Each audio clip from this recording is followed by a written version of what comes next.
Welcome all to our fiscal year 25 budget hearing. The mayor is supposed to be here, but he is battling the flu right now. So Leo got a phone call last night. I got a text this morning. So I'll just introduce you guys for now. First of all, the testimonies are going to be limited to 3 minutes. And what we're asking of you guys are things that you'd like to see each department place in their 2025 budget. So I know Maui Electric, the thing keep going off every time, but we cannot help you guys with that right now. Okay? So let's keep it controlled. Let's keep it on point to the things that you want to see either added or continued in our FY25 budget. So I'll introduce our Chief of Staff, who found out last night he had to be here on Molokai, and then we'll go through the rest of the cabinet that's here. They can introduce themselves. Big hand for Chief of Staff, Leo Kairis. Aloha mai kākou. Can you hear me okay? Aloha everybody. Welcome. Mahalo for taking the time out to come. And some of you who may want to testify, we welcome that. We so appreciate your mana'o to share about the budget. In the mayor's office, just wanted to tell you a little bit about the programs that are fall under the office of the mayor. We have a community development block program that is spearheaded by Patience Kahula. We have Office of Economic Development, and that is led by Luana Mahi. And we have Tyson. I saw him. Where is that? Tyler. There he's over there. Good to see you, my man. Good to see you.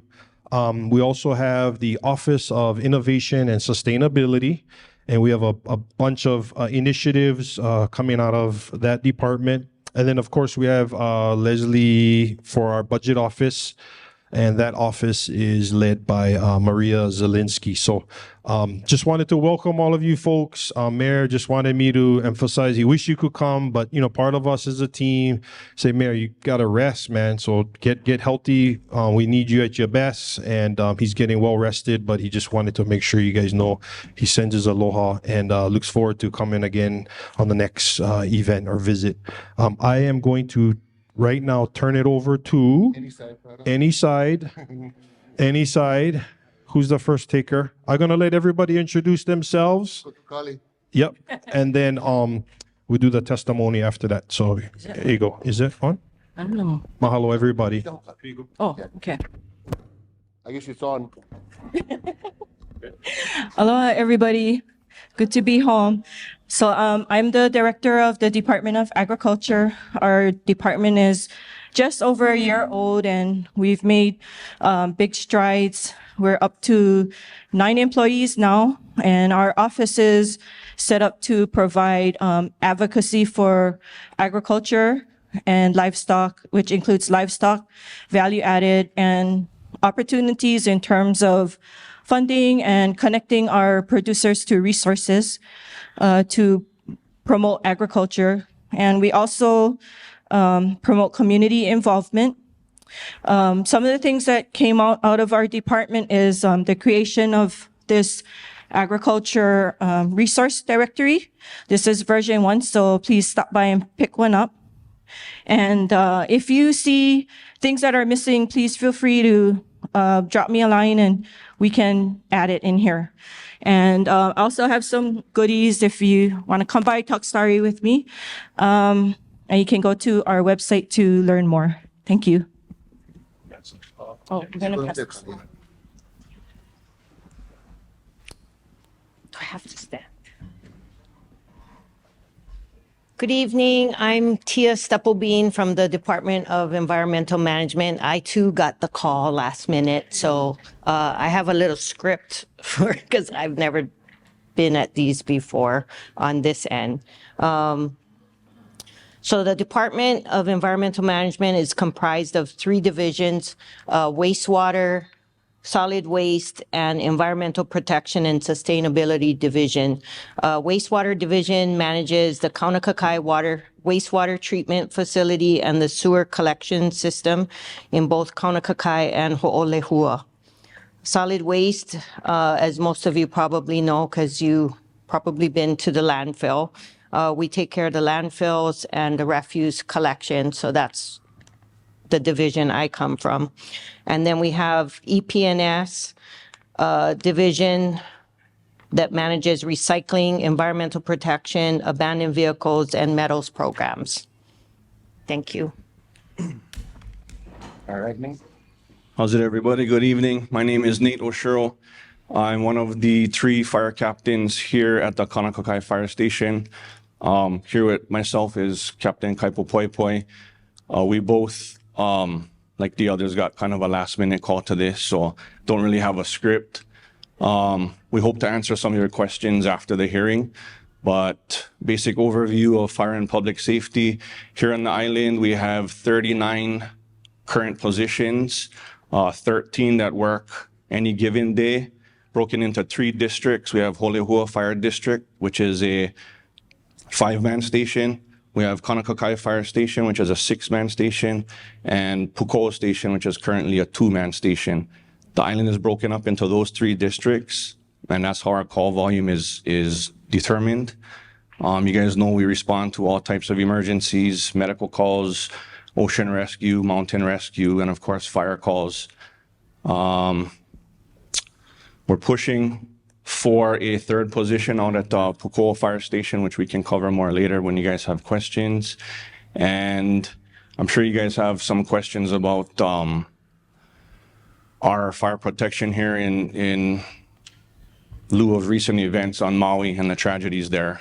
We hope to be able to answer some of the projects that we're working on to prevent something like that happening here. You guys can get with us after the hearing. Thank you. Aloha. I just wanted to go over some of the things, just to give you guys an idea of where we stand on Molokai as part of our, what we're asking for as far as the budget goes and current events, current projects that are ongoing. So the number one that you guys probably know is the Walapue Fire Station.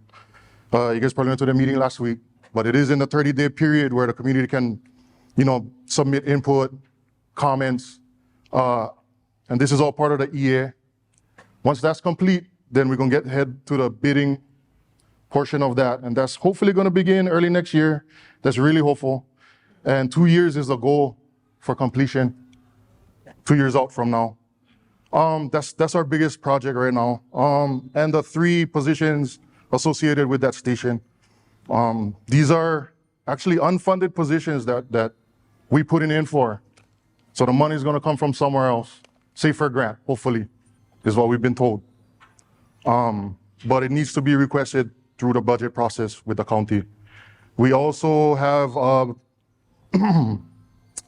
smaller projects, storage and a classroom that we're building up at the Kaunakakai Station. This is existing rooms that we just need to renovate and complete that were never completed when the station was built.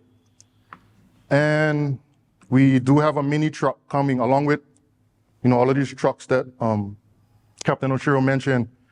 Is one more, a mini is coming to Engine 9, and this is hopefully by mid-2024. So right now, that's the main projects that Fire is submitting budget proposals for and continuing for the next fiscal year. Sorry, guys, I didn't go over what we have in our current fleet right now. So as I mentioned, we have 3 stations, 13 on-duty personnel per day. And our current fleet here, we have 3 Type 1 engines, which are the usual fire engines you guys see driving around. We have a backup, or what we call a relief engine. In the event that any one of those needs repairs on it, then we have a relief truck. We have 1 tanker, which carries about 2,500 gallons of water. We also have a relief tanker in the event that one goes down and we need repairs. We have 4 utility trucks that we use for various things, towing our boat, which is a 26-foot Radin. We have 2 jet skis, one here at Station 4 in Kaunakakai and one up in Holehua that we use for nearshore ocean rescues. We have a Polaris UTV that we can use to access terrain up in a mountain that the other utility trucks can't access. And that's pretty much our current fleet right now. Thanks, Nate.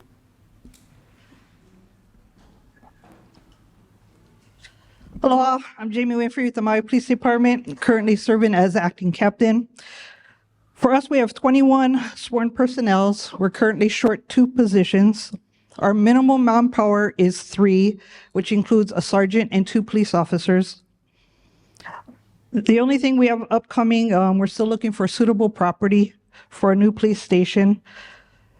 Budget-wise, I did ask for a new position for a narcotics officer. I want a full-time narcotic officer, but it's probably not going to get filled this budget.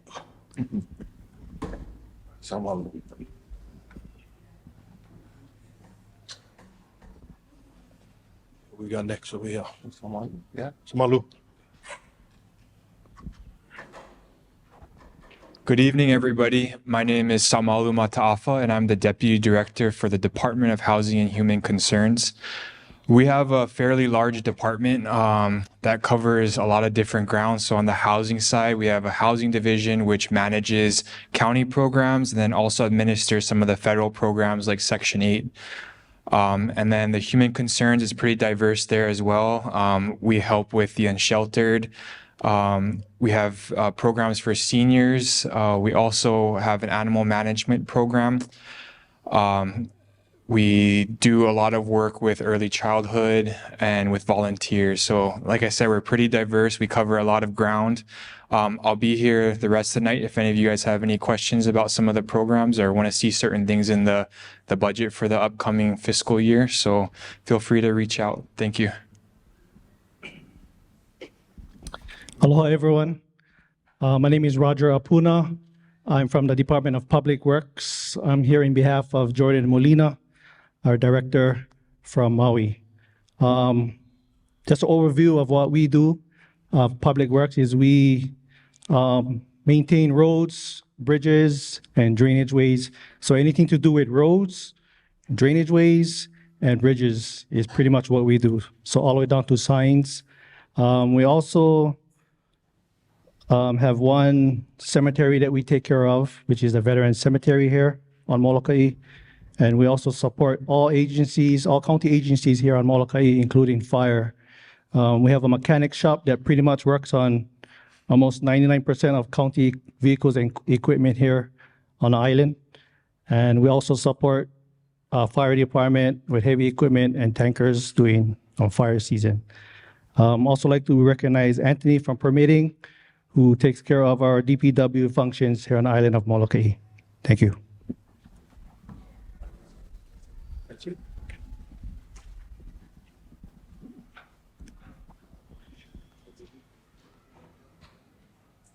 Did we miss anybody? Never miss anybody. Did we miss anybody? No, I don't think we missed anybody. Okay. Aloha, gang. My name is Shane Durua. I was born and raised on this lovely, beautiful island. I like it when people come to our island and say, wow, you guys' parks is nice over here. But I am the Deputy Director of Parks and Recreation for the county.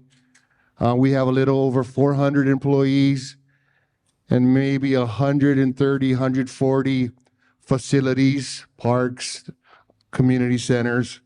The scope of our job is enormous. It's from bones being found on the beach to guys trying to play pickleball to everything that you can think of comes through our department that has to do with the beach parks, a community center, and everything else that every other department doesn't want to do gets sent to us too. So that's about it for now. I'd like to acknowledge Chantel and Haunani from member, I just wanted to do that for make trouble, from member Kiani Rollins Fernandez's office, as well as Darren, who is our district supervisor here on Molokai. I'll be around for 40 seconds after this meeting is done. I have places, nah, just joking. Anyway, we will start with testimony for you guys, and we'll get rolling, gang. Thank you, everybody.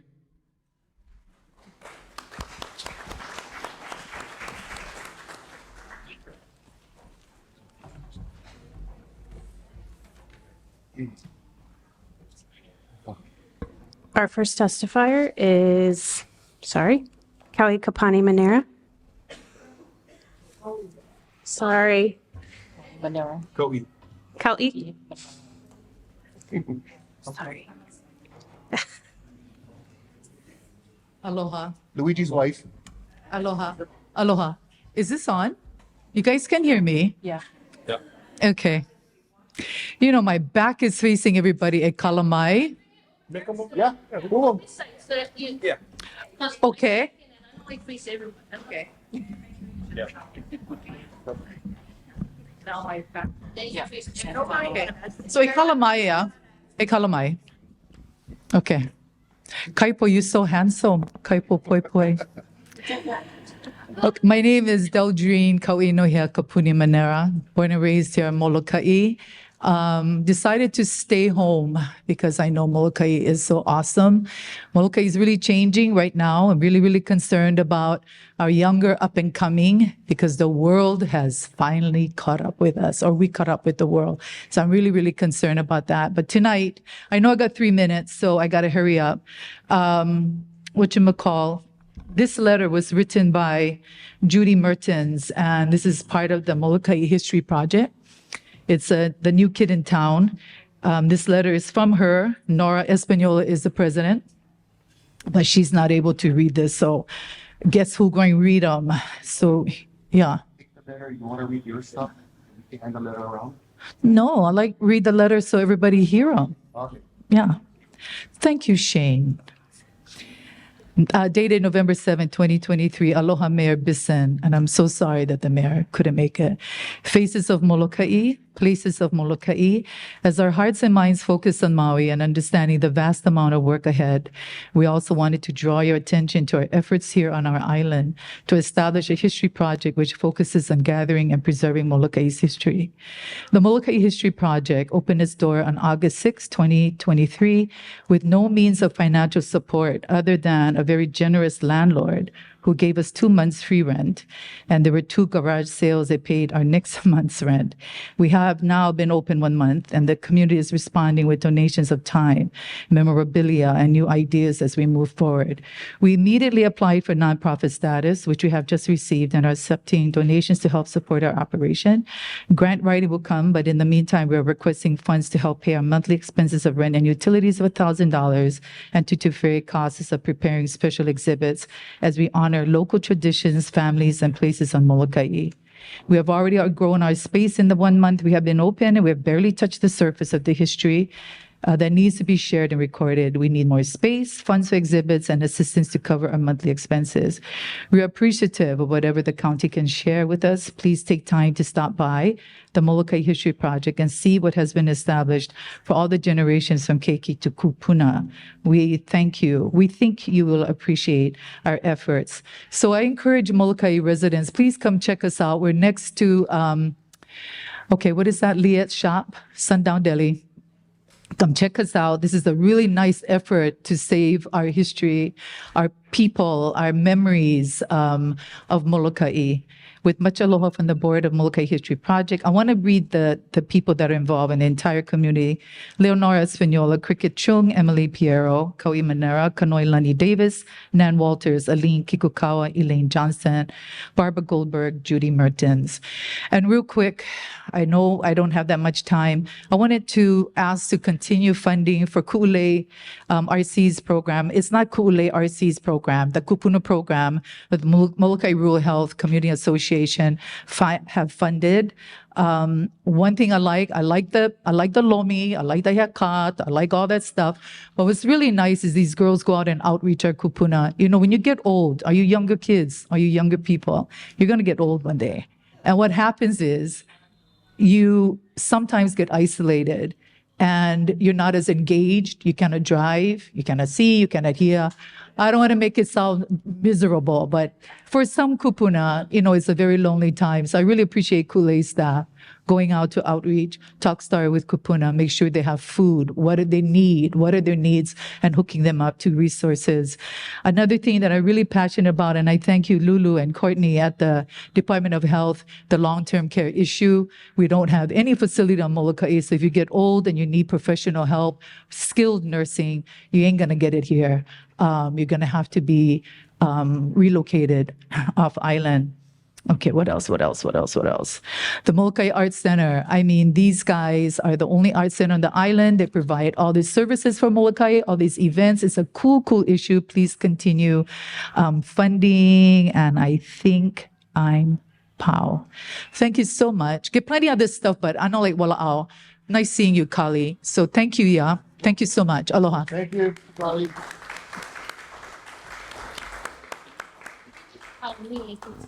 It's me, yeah? Yes. Okay, Jan's me.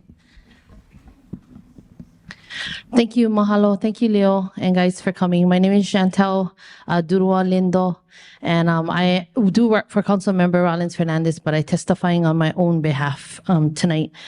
So first off, I just wanted to support all of the programs that you currently are supporting on Molokai, and just let you know how valuable that money is to really critical programs. And I just want to highlight a few. MEO, Halepo Maikai, Molokai Child Abuse and Prevention Pathways.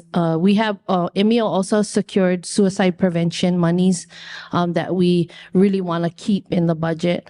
The Humane Society, of course, but I will comment that the specific funding requires that it be used to expand maintenance and improvements. I would like it also to subsidize spay and neutering and immunization because it's ridiculous, and not just for feral animals, but for people on Molokai because we know more ongoing veterinarian services. Your solution county to MEO's blackouts is Ho'ahu Energy Corp. And so if you support that, then you will be helping us with our energy needs. Also to Molokai Rural Health, that's Ku'ule's Kupuna program. I'm going to call them that because that's what everybody know.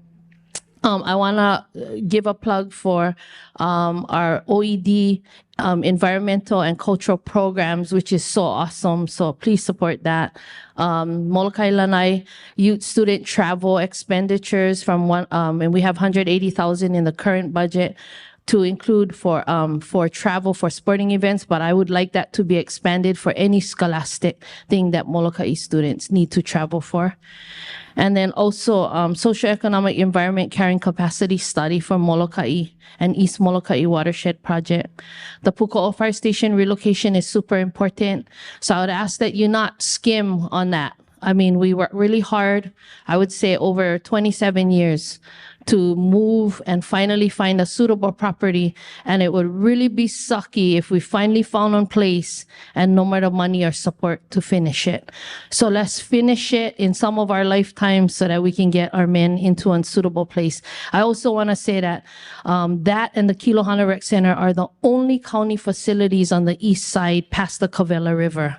So they're critical infrastructural needs. And if you're cutting back on anything, please do not cut back on that. Also for Parks and Rec, I want to put a plug in for the very needed upgrade of the community centers, but more so Kilohana Recreational Center, and making sure that we have virtual capacity at every community center for our community to be able to respond to and participate in county meetings and events. And then I want to put a plug in for the mayor's liaison for Molokai and Lanai. I think it was really awesome that he had that, but I need the mayor's liaison to be on island. So if we have to add money into the budget for him to be here a couple of days during the month at least, it's super important that a liaison touch base on Molokai with the Molokai people. And because Shane said, make sure you know what you like said to every department, I just going to take 30 seconds more for say to the Department of Ag. I would like to, the county to sponsor an initiative to officially help change the state's definition of agriculture. And the reason I want to do that is because right now you get people like me who raise horses, and they're not classified as an agricultural venture, because first it's not economic, and then it's not economical, and then secondly, you can eat them. Some people do, but I'm not going to lie and say that I do. But when 100% of the time, when these people who going round up rough stock and cattle to eat use our horses. So the fact that they're not included in the fencing grants and all those kind of things is ridiculous to me. And pretty soon gas gonna be so expensive that the county gonna be asking me for ride horse to work. And so you should invest in that program going forward, okay? I want to support MPD in their relocation of their fire station, but I want to help them out a little bit. The reason fire is successful and not MPD is because fire has gone through the painstaking efforts of doing site selection and then planning. And that's what MPD needs. So they need help to get planning on the ground so they can pick on suitable site and go forward. And I know I'm running out of time, but I'm just going to go really fast. For MEMA, I want them to, finish the EOC office that they started at the fire station. And it's supposed to be a collaboration between fire and MEMA. And I know fire is trying to take that up, but we need that office. We're meeting in the kitchen, and that's not suitable. And we've been doing that for the last 21 years. So we would like help with that. DEM, we'd like to prioritize alternative solid waste solutions like incinerators, smokeless incinerators, and figuring out a different way. And that needs to be a priority. And then, sorry, I'm not going to take up more time, but anyways, maybe a little bit more. For public works, putting in money to complete Seaside Place and Kapa'akea drainage plan and long-range plan for those people in those flood areas. And then also putting money towards prioritizing the next step to the new cemetery site and long-range planning for the cemetery. And then lastly, Department of Housing. We need the Department of Housing to advocate on a national level that when we want to regulate and stabilize rent to be able to be more affordable, the HUD guidelines need to not conflict with that. And so when HUD has a degree of rental that they charge, and that's a national standard, but it doesn't meet the current rent stabilization that we need to get our people in housing, then those two jurisdictional lines conflict each other and our people don't get housed. So I would hope that our DHHC please make that a priority to get on the board with the federal policies and make sure our policies work in favor of our people and not against. Thank you.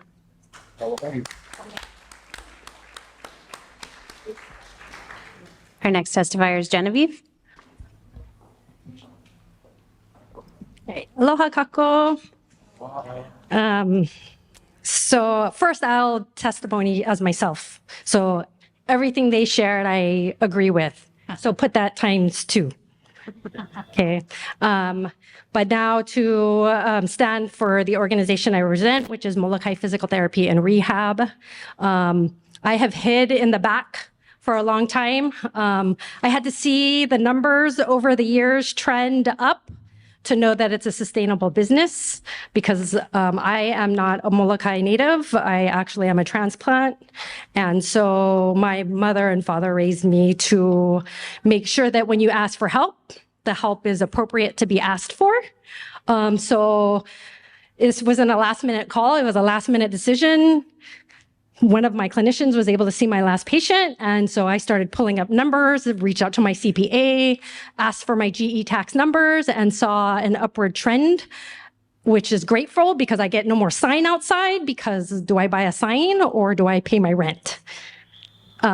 Word of mouth works very well, and that's okay with me. I think extra money spent on things that are not necessary are just not necessary. So with that being said, our clinic focuses on the needs of the Molokai people. Okay, we created the clinic knowing what services were not provided. We did not open to create competition. We opened to create a need. Women's health. I service Department of Education for those needs. As needed, I do home health visits. So if you know, I am everywhere and spread thin. My goal with the clinic is to keep the clinic open beyond my lifetime. So that's where I spread myself thin, hoping that I can be a representation for the future of the people and for the keiki, so that the keiki can know that they can take care of their own kupuna and carry on their own ancestral line. So with that being said, I teach at the physical therapy school on Oahu.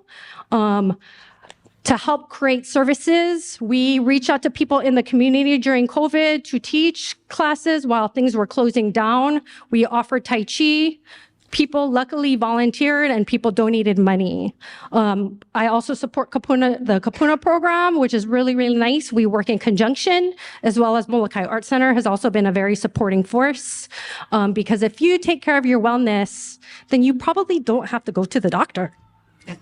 That's just the reality of keeping that up. As I see the names and the titles, I've seen different people of different entities, so which is nice because we were able to help take care of the people of Molokai. With that, to add to that, so we offer pro bono services such as educational classes, kapuna wellness classes, such as balance, strengthening, cultural connection, etc. Wellness examinations, and we've been able to get people to come in for free sessions and get them to get the health care they need. Bottom line, as a small business owner, I pay GE tax. The bigger entities on this island and across the state of Hawaii do not. So knowing that we have expenses and our reimbursement is lower, all I ask if I can get my GE tax back. That's my first request. My second request is if the services that we provide are of value, all I ask is if you could match it. So it would be something hindsight. I'm not asking for seed money because I've used my mom's life insurance because it's been 1 year to help me fund the clinic. So that is my proposal.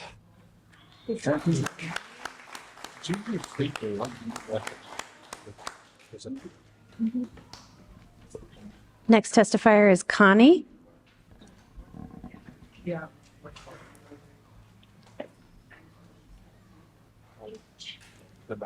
No, right here. You want it in your hand or are you gonna? Okay, you can stay right there. Jin. Hello. Hi.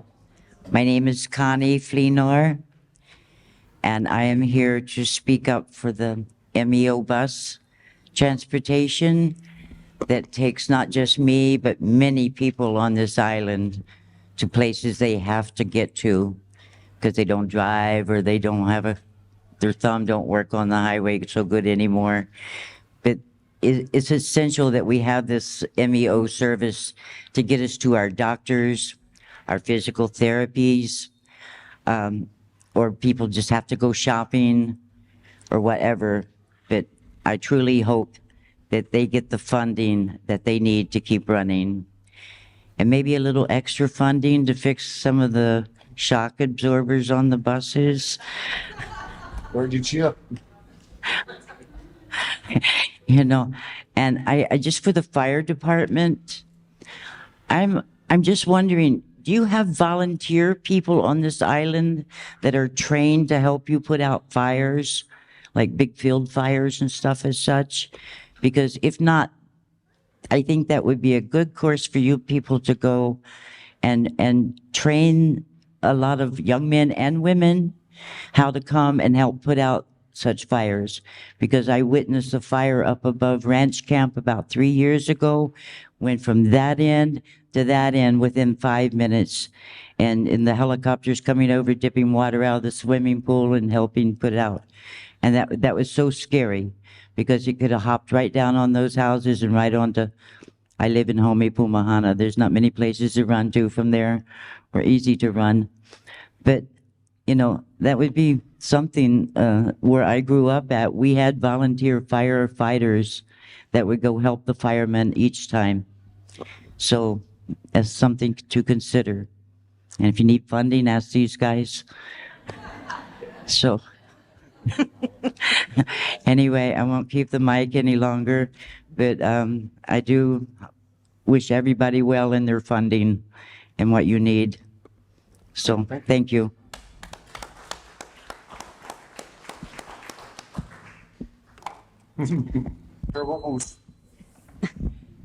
Wheelie. Next testifier is Ku'ule.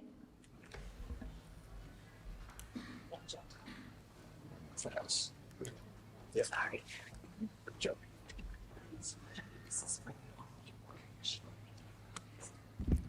Aloha mai kako. Okay, I'm gonna read my paper because I get nervous and then I skip everything. Anyway, so my name is Ku'ule RC. I am the program coordinator for the Kupuna program, which falls under Molokai Rural Health Community Association. We just completed our third year, and the impact that we've made with our 800 plus kupuna, 65 years and over, is amazing. Our mission is to provide health and wellness to our kupuna. We want them to keep moving, mind and body, okay? With your continuous funding, we can accomplish this. So far, few of the services we offer are lomi, we have stretches, we have tai chi, sewing, lauhala weaving, we have lehulu making, haircuts, podiatry visits, ukulele classes, ceramics, and the newest one is pickleball. So they told me to come and ask for another pickleball court, Shane. But the feedback I get from them is that they feel better, they feel a lot stronger, and they can't wait for more. We also offer services such as consultation with a Medicare agent. We offer a consultation with Social Security agent. We do estate planning presentations to help them, get their things set up before they pass. There is no preparation to become a kupuna and to avoid all the aches, pains, and deteriorating sight and sound, but we try our best to help with the transition. Not just for the kupuna, but also their ohana. To see, they need to know what's going to happen. We have one project that's called the Book of Life. We help the kupuna to collect all of their important paperwork so that when they do pass, the family is not guessing what the kupuna wanted. A lot of times we see families that have a lot of hooky because they don't know what they want. It's what they want to do with their parents. So we're preparing the kupuna to have their wishes all on paper. And we also work with Kokua Mau on Maui to help with that, paperwork as well, to get all of that in place. We also collaborate with others such as Sustainable Molokai to gain kupuna bags of fresh vegetables. And this is all free for the kupuna. Connecting with Hawaiian Tel to help our kupuna get set up with fiber optics. We help them with their paperwork. Our job at the center is not limited to 10 different items. We are unlimited.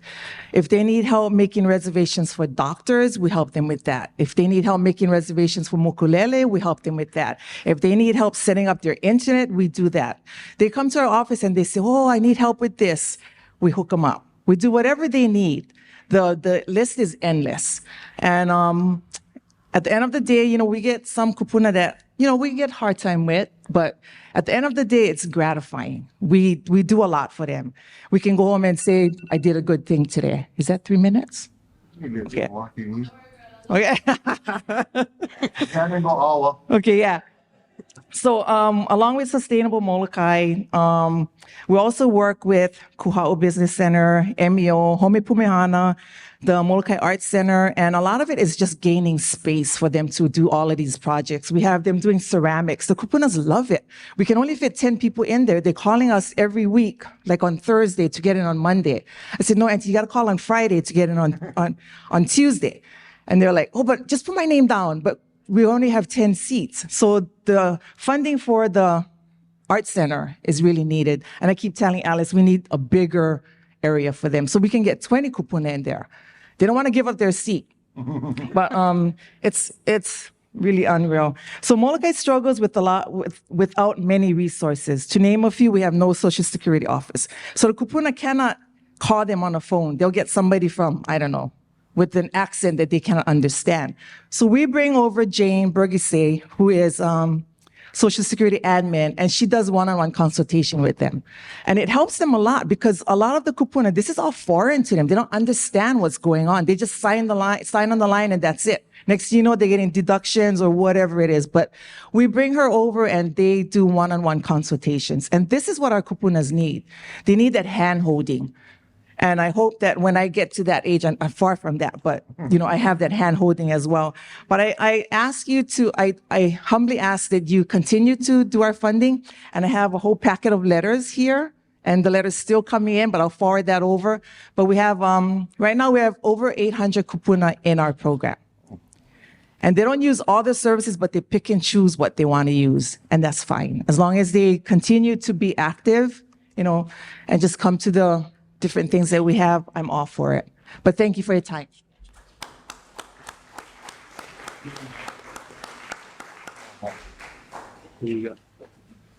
Next testifier is Shana.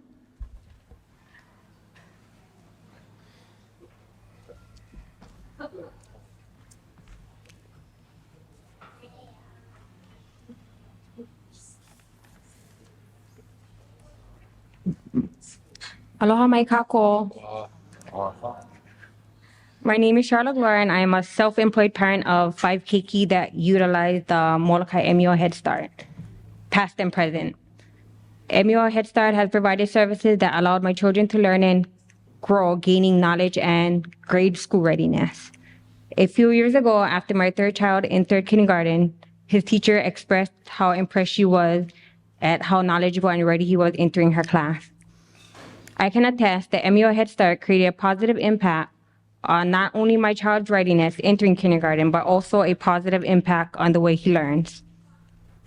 Fast forward to now. Currently, I have 2 children enrolled in MUO Head Start.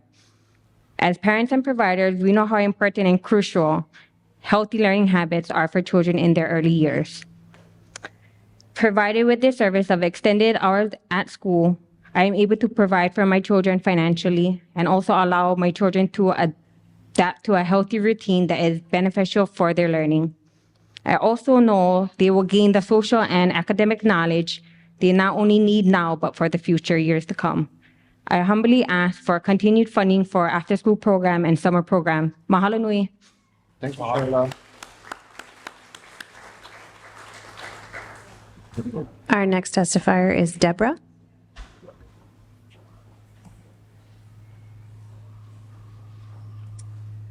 Good evening. I'm Deborah Maple. I was a former county employee. I was with the Office on Aging. Most people don't even know where we were. I had an office in Homepumihana. Was the orphan nobody wanted. If it wasn't for Darren and all the other agencies and the public health nurses, I was a one-person office, the only office before Kulei came on board. During COVID with all these seniors. It was overwhelming, to say the least. And there were many days I wanted to take them all home with me, but I have my own grumpy old man at home, so I could not take them home. It would scare them. But there's a lot of misconceptions about what the Office of Aging is. And a lot of people don't even know the difference between Medicare and Medicaid. We're the next level. When they say you're going to get older and you're no longer to perform your activities of daily living, we are the ones who do the assessments and then provide that health aid that comes into your home. We do the assessment and authorize the Meals on Wheels. He wasn't there. Nice to meet you. But so we are federal money. We have very tight guidelines. 400 questions on our questionnaire, scores you, tells you what I can authorize you. And that is very little, very, very limited. This is trying to keep you at home where they all want it to be. I'm lucky if I can give you 2 hours a week. 2 hours a week. Okay. It's not a whole lot, people, but it's something. And then, like I said, I partnered with the other agencies and tried everything under the sun to try to get them more help. I also got all my referrals either from the hospital emergency room because they'd either been there too many times or they knew they were going to need help afterwards, a neighbor, a family member, when they were in crisis. I was hoping I could get them before they were at that point. But a lot of times it was, me or you're going to a nursing home. And so Kool-Aid's program is critical. It may sound simple that we're giving them a massage or a haircut or just, coming out and visiting with other people. But this is how you ease them into services. Okay, and this is how we identify them. I started out with 120 participants. COVID, I went up to 350 in 1 month, okay, that I managed. She has 800. She has done an incredible job. Her staff and what they've done is amazing. Have to have that freedom to do that. You cannot do that when you're dealing with federal monies. You guys know that. Okay, so when we give a grant to her and say, go out and do what needs to be done, God said, okay? And as simple as that thing is, it feeds into the next program. It might not have been Office of Aging, might have been Alulike, might have been Napuvai. We paid for adult daycare, okay? A lot of people don't know that. So to get to the level that the county has money to disperse from up here, we have to start down here. And we can get this flow, okay? And we can prevent a lot of problems. There's some problems we'll never prevent, okay? We're an aging island. We do not have assisted care. We do not have long-term care. We have families whose children have left. It's up to us to take care of ourselves, okay? And our neighbors. So one thing I was gonna ask for, and I did ask for during COVID, was that our kupuna, I'd say at least 80 years old and above, because at that point, we're trying to get them to stop driving.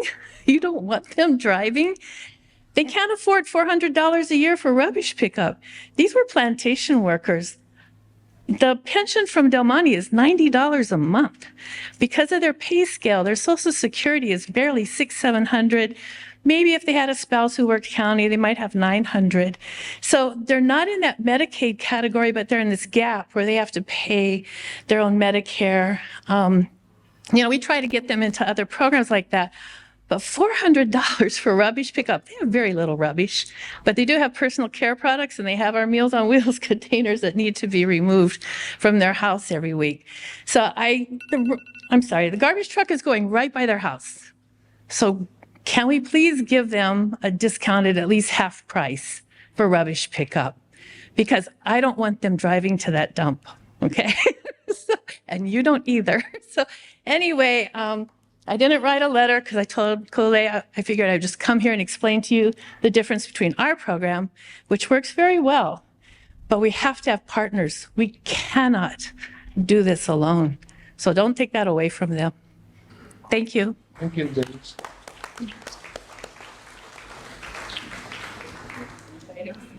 Our next testifier is Ava.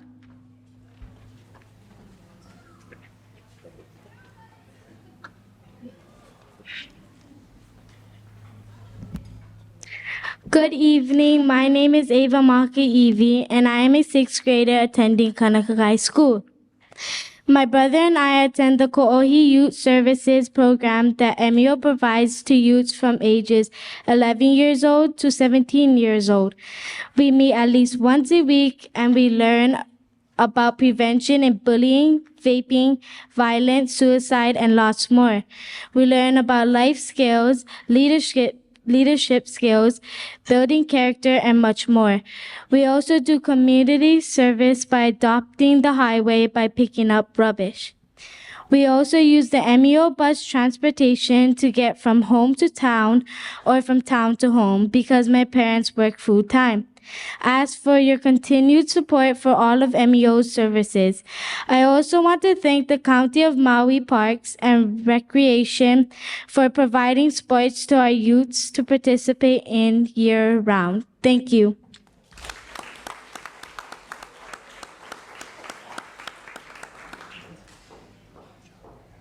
No, yeah. Our next testifier is Doreen.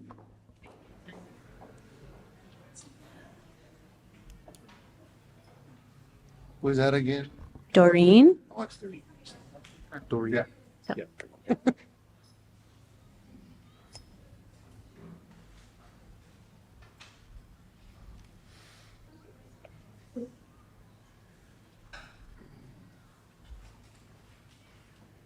Hello, my name is Doreen Ki'uhulo Galam. I'm from this island of Molokai. First of all, I want to say this, and this is from not only me, but from the people of Molokai, and I'm talking about Maui, our Lahaina side. I had a friend, which tourists that came here to Molokai back in 2019. I want to mention this. They sent money over to what's supposed to be for 12 family, but it was 8 because it wasn't easy to find them.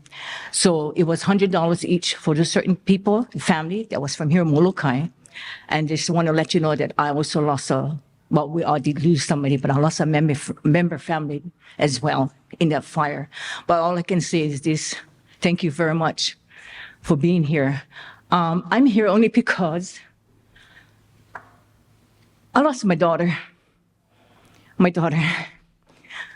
She didn't see 5 of her kids graduate. And I think I'm talking to you. You're the health person or something. But anyway, we do need a long-term care facility here on Molokai.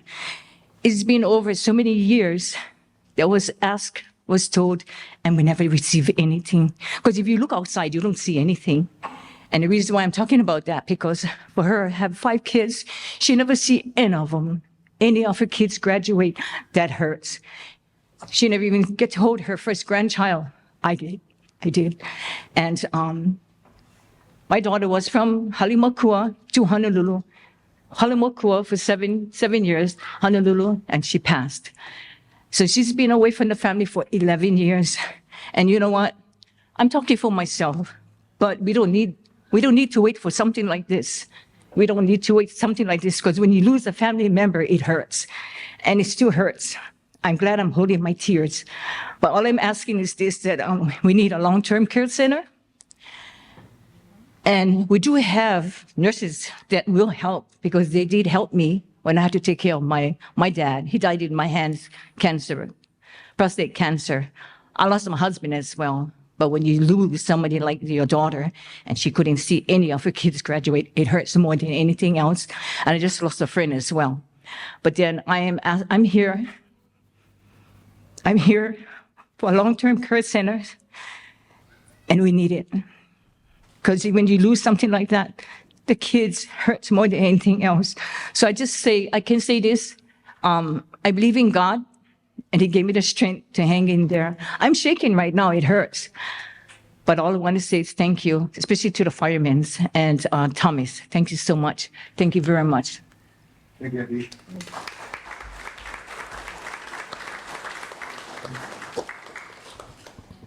Next testifier is Keo Malani.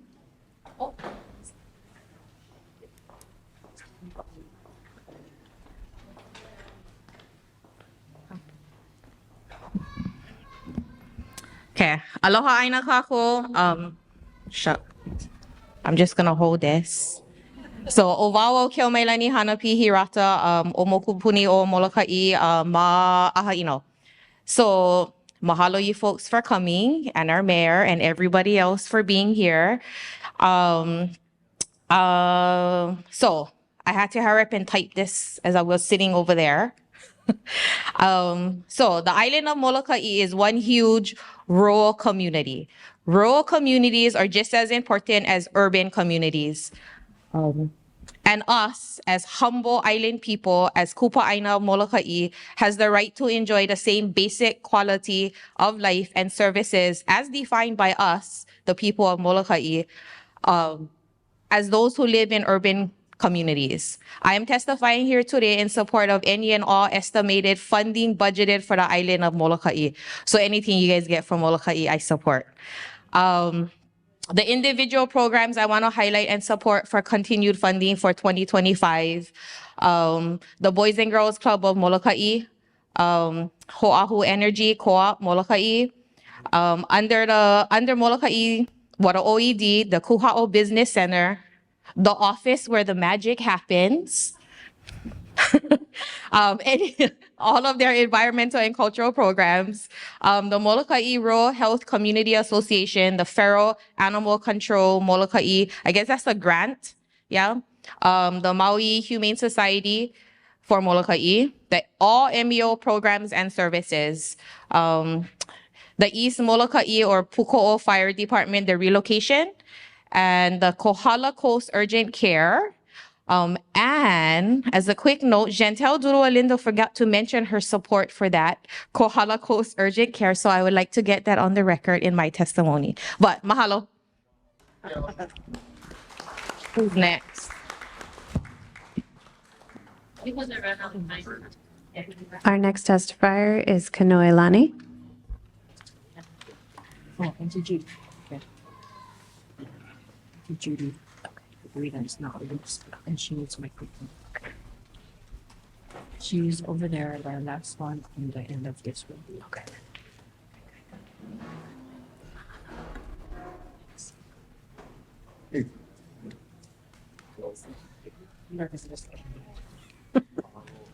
Snowbean.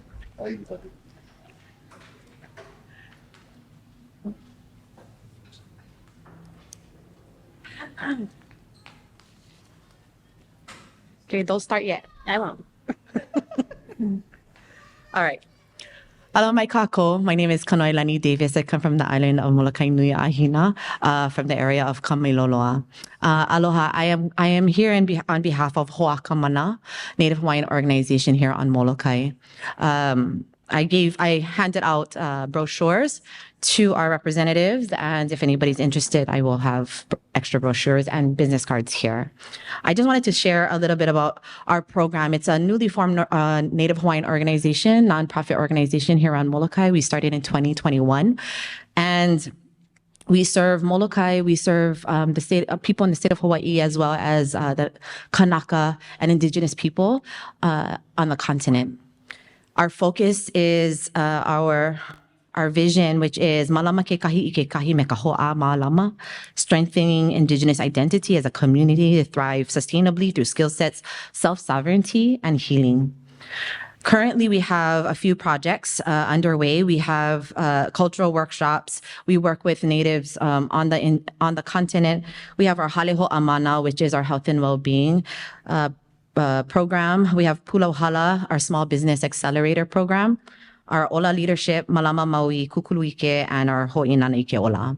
I know that's a lot, but what I want to share is currently we have our Pulauhala Small Business Accelerator program. It actually, we just graduated our class, and so this was one of something that we were really proud of because it brought in small businesses on Molokai. We gave them the skill sets and the avenues and the workshops and information they needed to be successful as small businesses.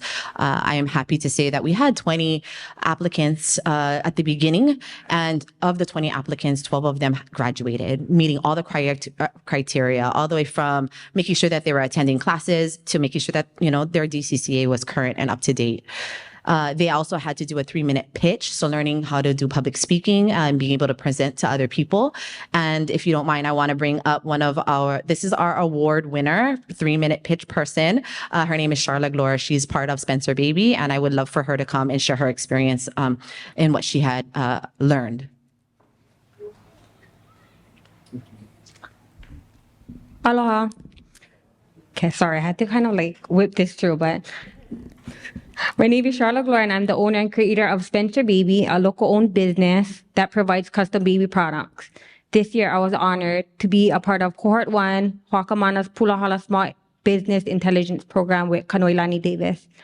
We were able to gain valuable knowledge, building amazing connections with other business owners, and learn from successful entrepreneurs. I believe creating amazing connections and relationships are vital to any small business owner, and Pulauhala has provided me with that experience. As a product of Pulauhala, I am able to stand before you today and share publicly the amazing experience I gained.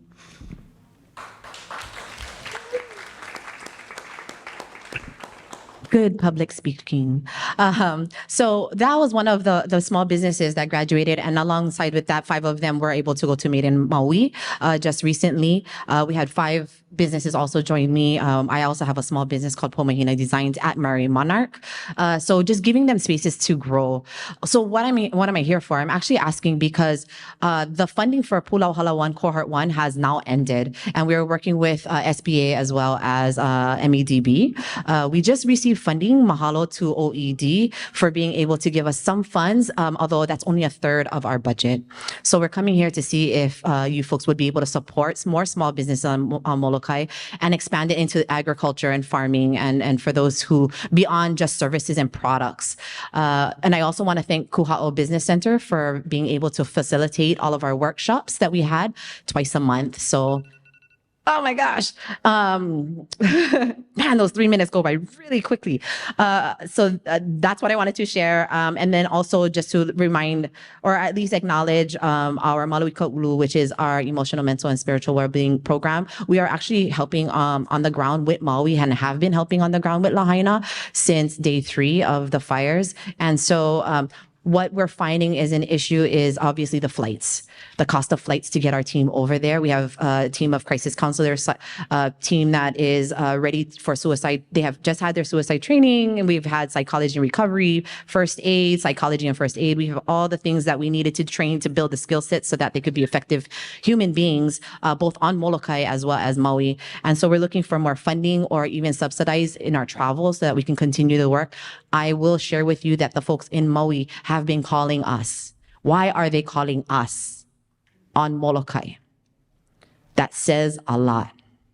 So in the past few days already, people at Red Cross are calling my phone personally, asking for assistance with people, with housing, is one of the things. The mental health and well-being, the suicide rates, talking to people and getting them, they're done. I know you folks know that. They're done. Yeah. So the idea that they're calling us to help them is saying what our capacity is and what we can do. And we are also working with the Lahaina families that are moving to Molokai. Some of them are homeless. Some of them are on beaches. A lot of them need help. And we're doing the best with our capacity. But what we don't want to do is have everybody move here either, because our resources are limited as well. So we need help in that manner. So mahalo to everybody, and mahalo to all of our entities that have been helping our community.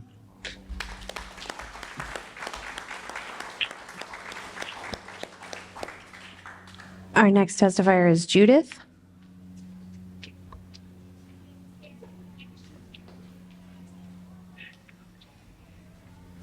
Aloha, my name is Judith Palmieri, and I'm here to speak on behalf of the Molokai Arts Center. So I'm happy that I've already heard testimony from many people about how important it is. So this is the only nonprofit arts education organization on the island, and it's a peaceful and safe place where people can come and make art.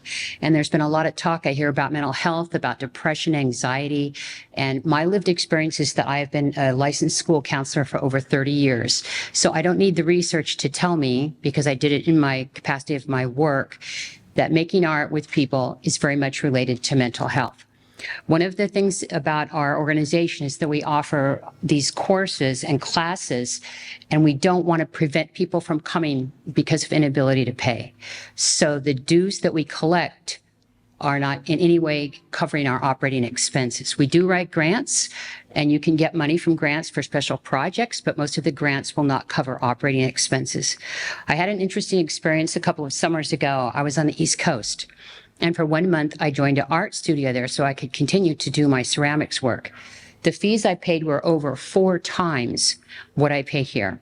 And I talked to the director and I said, well, where are the children? I don't see children. And she said, well, we don't have many. And I said, well, do you have scholarship funds? And she said, no. I have a problem with that. I don't think that art is something that should be denied because you can't afford it. So that you can't say, well, I don't have $200 or $300 a month, so my child doesn't get to do art, or my elder can't do art. So I would really request that in making the budget that the County of Maui would continue to support the Molokai Arts Center, because we want to have this service, and it does meet a need that schools and other mental health resources are not meeting. And it's a beautiful, peaceful, safe place where we can all make art. Thank you.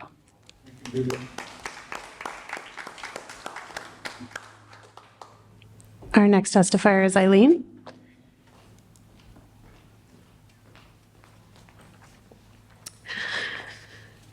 Good evening. I would like to piggyback on everybody who has come here before, and I have 2 requests. One is also the Molokai Art Center, and I will just read it so we don't have to hear the and okay. Please continue to provide our Keiki and Kupunan with access to the healing power of art. The Molokai Art Center is the only place on Molokai where our residents can go to be guided through ceramic techniques, painting, and it also allows Keiki to create homemade gifts for their families and feel proud of their creations. This is a really special place that requires approximately $10,000 a month to completely run. And so that would be the amount of the request for that. Shifting gears. One absolutely crucial component of the Maui County is to provide access. Access to work, access to healthcare, access to veterinary, access to long-term care, access to visiting people to long-term care. And for this, please reinstate the ferry system. A ferry service between Molokai and Maui is imperative for the health and welfare of the Molokai community. We need access to proper health care, veterinary care for animals, jobs for our Molokai residents. It's unconscionable for the county to leave these crucial matters to the whims of a private air transport company that is price gouging and unreliable. We need access to proper care. If Lanai is serviced with a ferry, so should we. Thank you.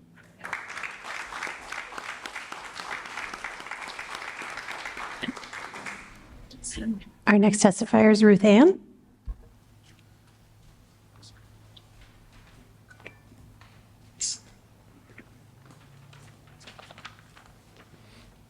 Good evening. I'm Ruth Van Houten, a resident of Homepumehana, the senior residential complex here in Konakakai. Thank you for coming to Molokai and keeping our needs in mind for the county budget.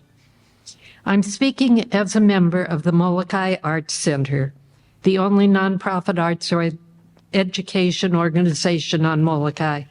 This energetic organization is creatively filling in gaps in our school programs and in the community. The last MAC event I attended was the judging for the Hawaii State Craft Show. I'm very proud to say I know a number of artists from Molokai who were judged into that highly competitive and professional exhibit. Culture defines and provides a way of working together, channeling understanding and compassion. MAC is an active, creative community. We could be viewed as Maui's Soho district. My most inspiring moments with MAC have been attending the workshops and performances or lectures given by the MAC Artists in Residence program. Musicians, artists, writers, composers, poets have shared their art, their processes, and their struggles with us. Please include Molokai Arts Center in your next budget. Now, speaking for myself, I would like to know why our emergency siren didn't go off this month. We are sitting right now in one of the red high fire risk zones of Maui County. This is where I live, right across the field. I'm hoping that remediation for the island's land and water will be included in the budget, bringing us up to the level of fire security enjoyed on Lanai. We also need many more trees in the town as well as in the hills. Why couldn't Molokai become the center of seed production for native plants and trees? Thank you.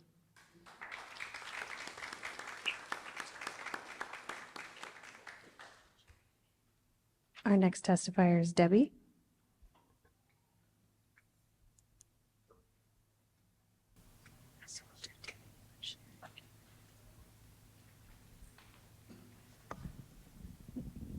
Aloha kako.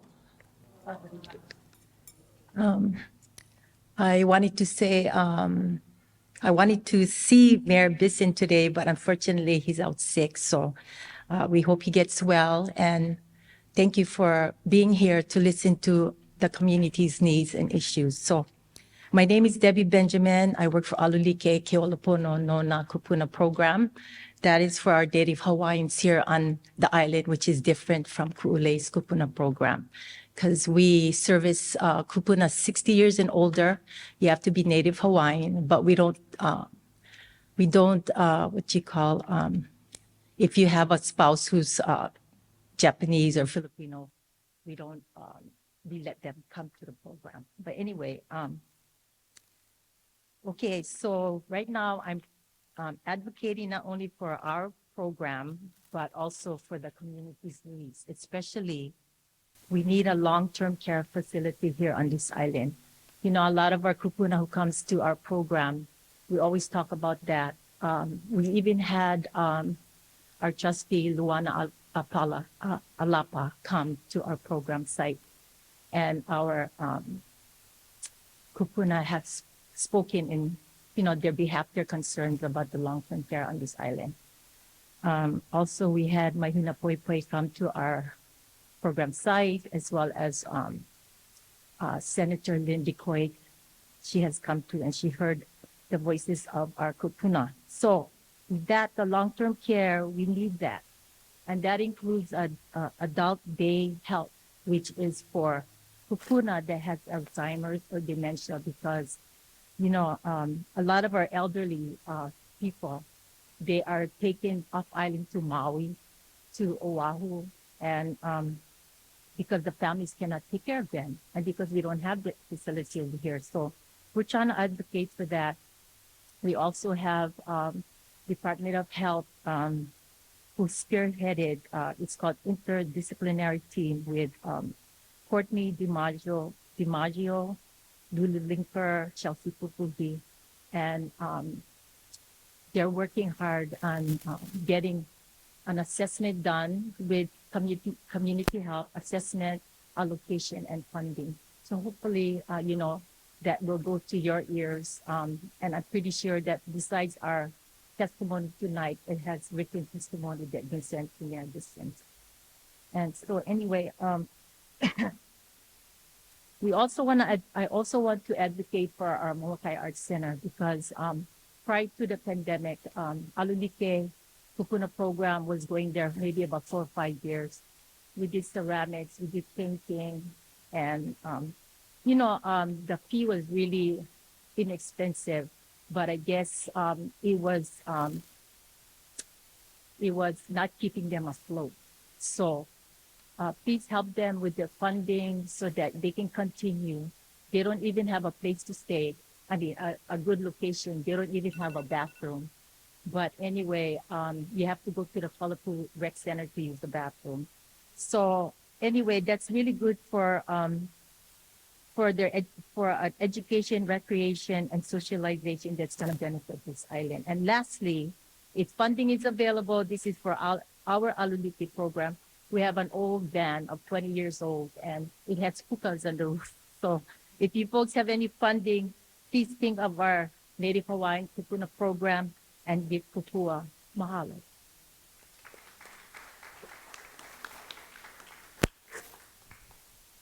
Our next testifier, Sherry Lynn.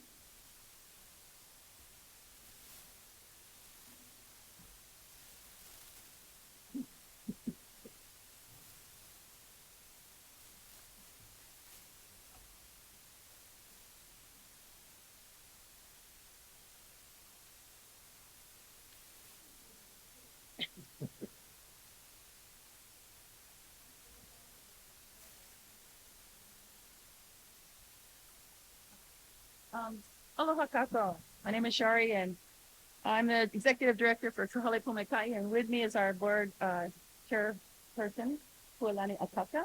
We're coming up as a team, so save time a little bit. So when it gets to her name, you can ask her if she wants to come again.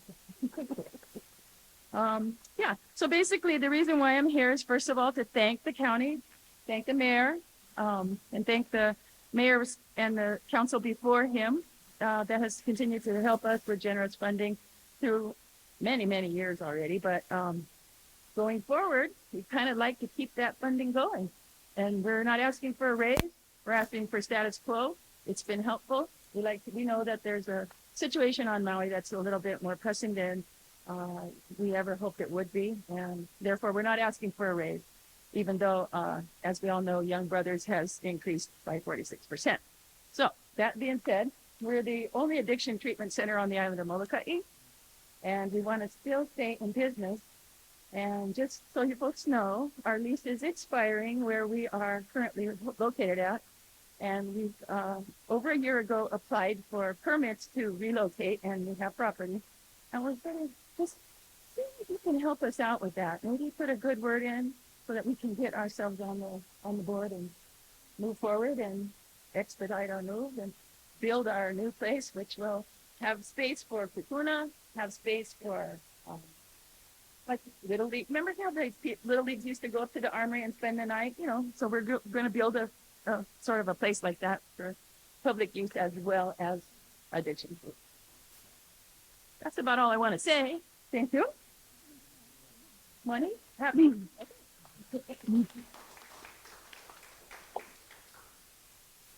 Aloha. My name is Pauole Akaka, President of the Board of Directors of Kahale Pumaikai. Molokai's only substance abuse treatment program, and Maui County has been supportive for many years, and we are working hard to provide a program of integrity and solid recovery. This is our concern.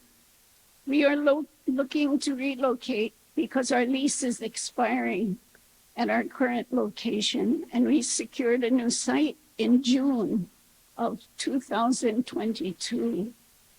A planner is secured, all our plans are submitted to the county, and respectfully, we would like to know how to expedite since we've been waiting over a year for the permitting.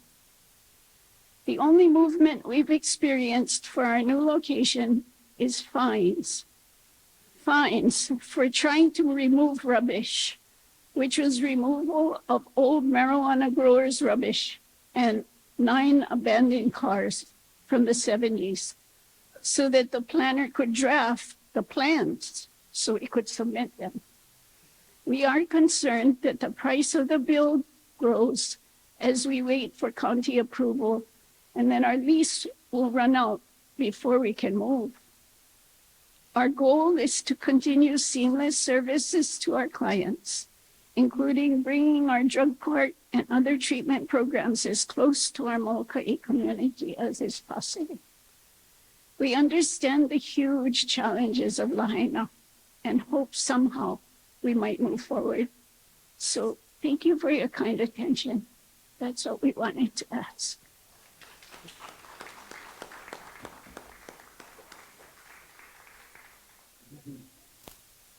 Free book.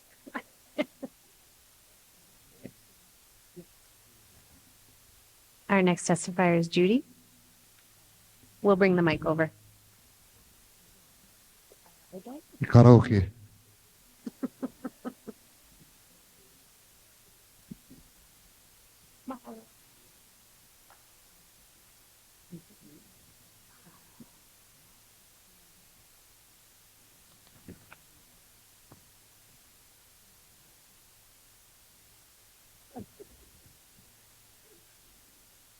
Aloha, everybody. Hey, thank Jesus. He's the boss. No can leave him out. Jesus is so blessed on Molokai. We are so blessed. That's why he's the one. He's the one. He's the boss. Amen. You know, I'm so blessed, because 83 years old, I look at God but I can still talk. The Lord says, let them know so they can get out of their way. Righteousness is what He says. All of us, we need each other. We need each other for Molokai. You know, this is why I was talking about the dog. You know, Maui, the dog goes living all over the place. He finds something. He finds all the no good. And he brings out what? So that you can know what is wrong with our. Because you know what? Jesus knows the heart of man. Yes? No can hide. Now everything is coming out. The top now. They're finding all the crookedness. Why? Because we're not right. You say you like one thing, you lie. This is why. No can lie from God. That's why I say, this is why I'm asking for a doggy. One that is, what is the airport? Why? Because the schools got all the children is getting, don't tell me that. I don't hear that though from nobody. They only talk about the good. But you know what? The good comes from all of us. Stop lying. Stop hiding. That's what. That's the truth. Because why? All the truth, what our loved ones, they're all getting all smashed. They're getting all beaten up. Because they don't catch the fruits. You and I gotta speak up. You love them, you speak up. What goes for one goes for all. That's what the Lord says. That's why I said, you know what? The kupunas, hey, I love Molokai. I love, because why? We were working hard. Why? Because the parents love us. They don't want us to be bad. They don't want us to do all the bad things. That's why. So that's why I said, you know what? The Lord says, speak up. When He says, shut up, I shut up. Because why? Because He wants us to listen.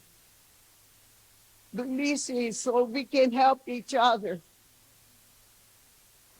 Yes, I want your sis. Share. You mean about the dog? Yeah, okay. But anyway, we just came from a meeting with Congress, with Jill Takuta's representative, and we brought this up. Molokai has a small planes, and that's an FAA ruling or something that we don't need TSA. We need TSA on this island. You know what I mean? We do, because guys are on the planes, they're probably carrying guns and whatnot. We don't know. You know what you guys are going to do? You guys are going to wait till somebody's dead. That's the only time you guys are going to move. And that's unfair of what you guys, we pay the same taxes and everything. You know, us guys, yeah, we're in our 80s. Hey, we might be on top of this walker and whatnot, but the brain in the mouth's still good. Why? Because we love our people. Okay? sorry for raising my voice, but thank you for coming. Okay?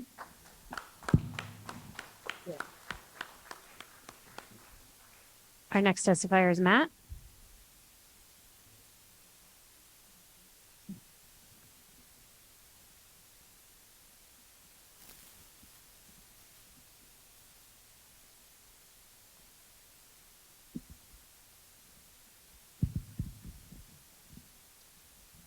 Aloha.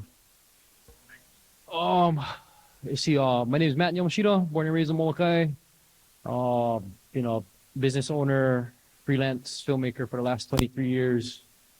Also been very involved in our community in various capacities. Served 2 terms on the Molokai Community Health Center as a board member, founding board member of Molokai Child Abuse Prevention Pathways, and currently 4 years deep and board president for Sustainable Molokai. I just came tonight. First, just to mahalo all our county workers and the services that are provided to our island. Like Auntie said, we have our share of problems here, but I think it's always, or from where I stand, I see a lot of positive happening. And I like to recognize just how awesome it is to see good Molokai people in important positions within the county, helping to make decisions that really are truly in alignment with our community's needs. I also want to mahalo our council member Rollins Fernandez and her team for the same reasons, just really being tuned in to our community. Let's see, sometimes you hear from people like there's more problems than solutions.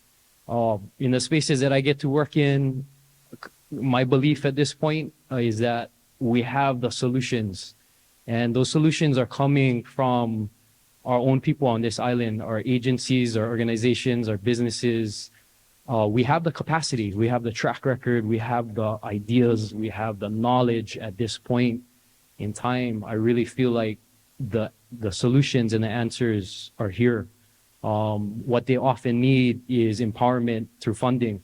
And so I want to mahalo the county for recognizing that and putting funding where it needs to be, and trusting that our local on-island agencies, businesses, and individuals have that capacity to actualize solutions that are really in the best interests of our island and at the most impactful, whether it's healthcare or education or environment or economy.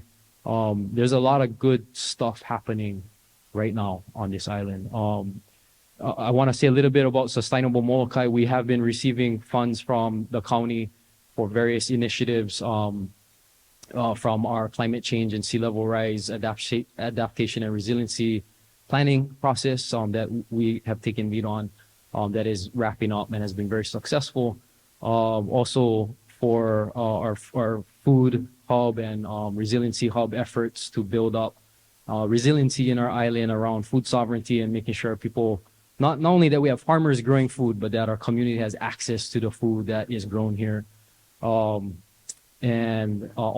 in this really huge undertaking of looking at the buying of Molokai Ranch, so our land back efforts through Sustainable Molokai, which, Molokai Ranch is 1/3 of our island. If we can get Molokai Ranch back in our hands as a community, imagine how much positive can come from that. It's a lot of work, and the work has begun, and it's headed in the right direction. There's a lot of momentum, and I really want to mahalo the county for believing, in something that might seem really overwhelming and a big dream, but we're on our way, and it's going to happen.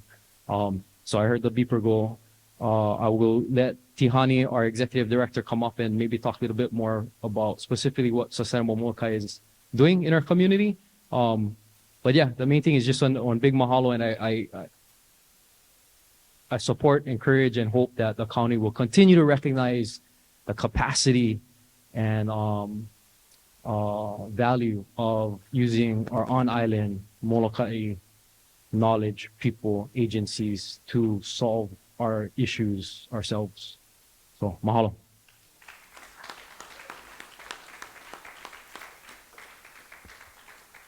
Our next testifier is Timothy.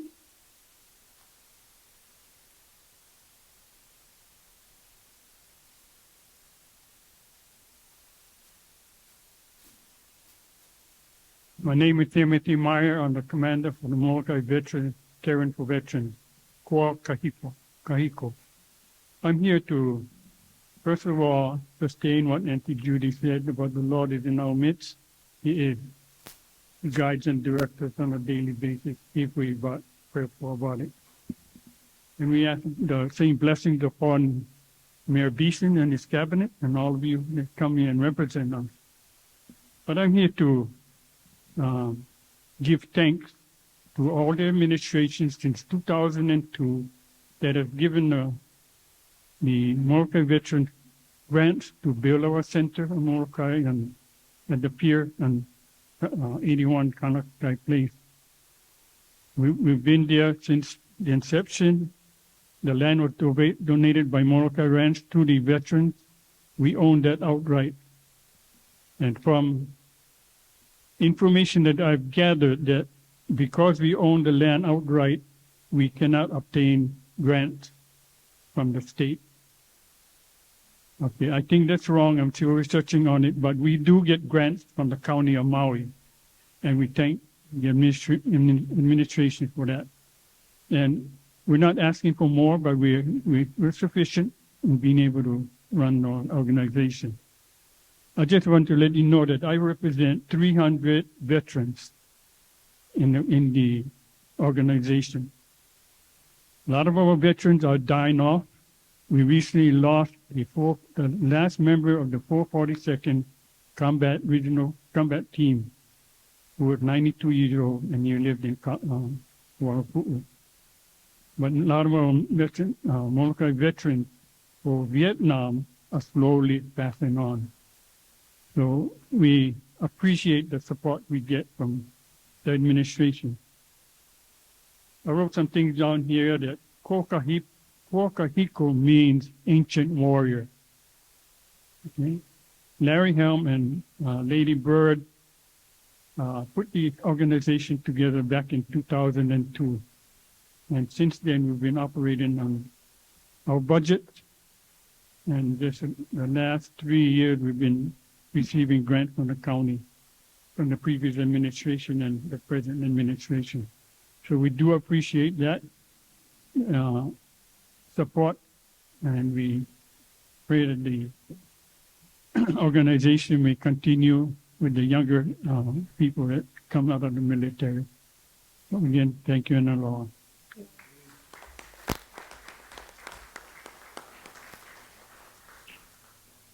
Our next testifier is Tehani.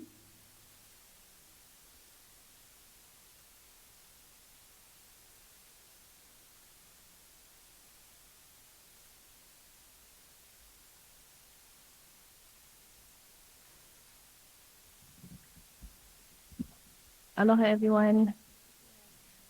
My name is Tihani Ka'alekahi, and I'm here on behalf of Sustainable Molokai with my counterpart, and she'll introduce herself shortly. But I'm going to share my 3 minutes with her.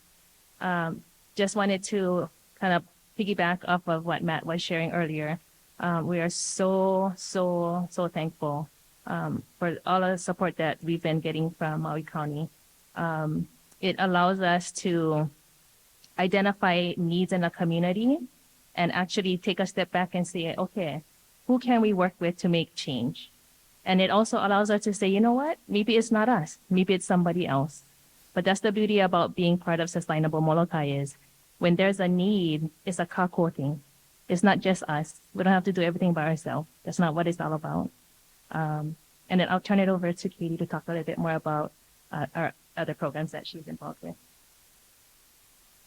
Aloha. I wanted to mahalo everybody who came here and some of you that I got to see last Friday at the Maui Nui Food Summit, and mahalo Leo for your message from the mayor. We also spoke on behalf of Sustainable Molokai, and we wanted to just mahalo you for everything that you guys have done, and Cully and Department of Ag. But I wanted to raise just one of the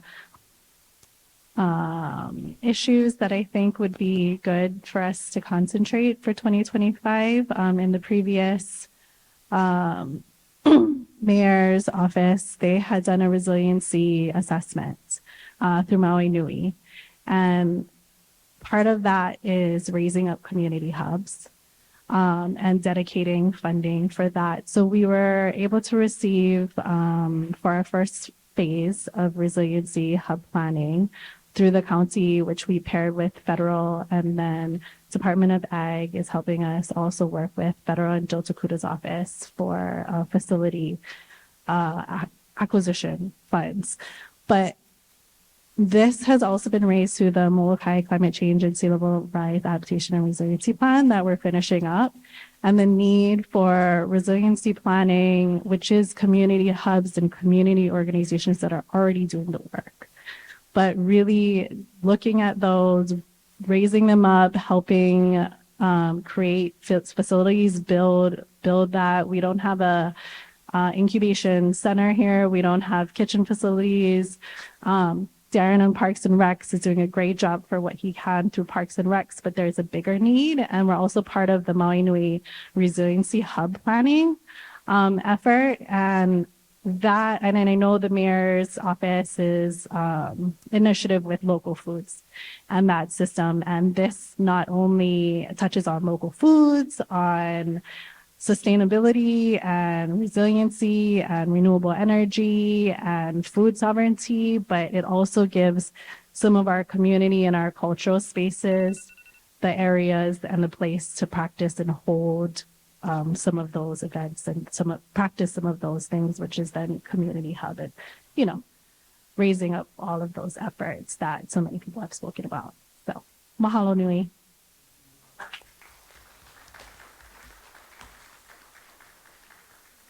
Our next testifier is Lori.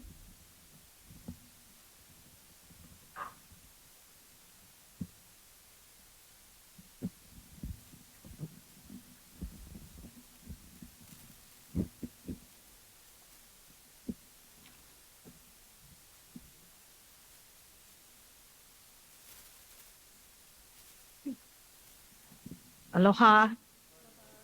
Thank you for coming tonight. I wanted to spend my 3 minutes just thanking you guys.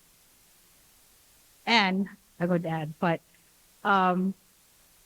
when all the Lahaina fight, oh sorry, Laurie Buchanan, community advocate, when all the social media stuff was occurring for the Lahaina fires, Mayor Bisson came on and said, if you have suggestions or anything, email this. And so I emailed. And Leo Kairos, I want to thank you because you emailed me back. That was really awesome because many times we see a mayor say something or put something out there and then the system doesn't work. So when I received an email back from you, Leo, I just wanted to tell you I thank you very, very much. And I wanted to tell Kali and I wanted to tell Sheen that we are so proud of the work you guys doing as part of the mayor's cabinet. Really, really proud of you folks. Thank you so much. I'm so happy because I see also our public servants over there with the uniforms on, and I'm so happy for see them. And Darren and Raja, thank you for being here tonight.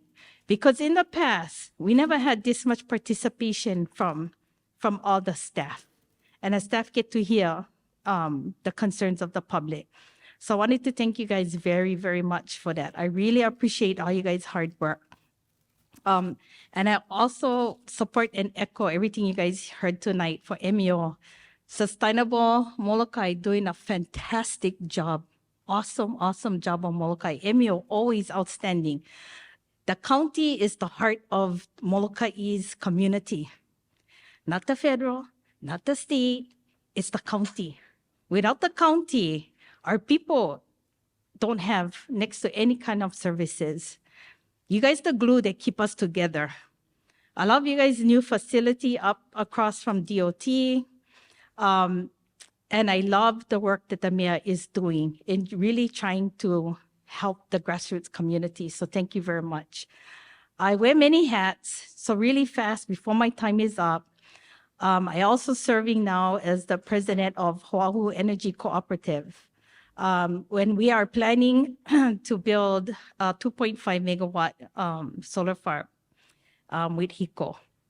We also And I wanted to thank Darren for this and Shane for this. Want to do a 250 kilowatt carport solar at the Kuala Pu'u Rec Center. And way in the future, at some time, I hope this all builds into the resiliency for us on Molokai. So thank you for the support for that. I also wanted to bring up the Molokai Maui Invasive Species Committee, which the mayor, to his budget, has always supported. And I brag to every county when I'm with the counties at every meeting that Maui County is the only county that put their money where their mouth is when it comes to protecting Aina and protecting the resources. Maui County outshines every county in the state of Hawaii by far by proving that our environment is number one. So I wanted to thank you guys for that and you guys' continued support. So thank you very much. Thanks, Raja.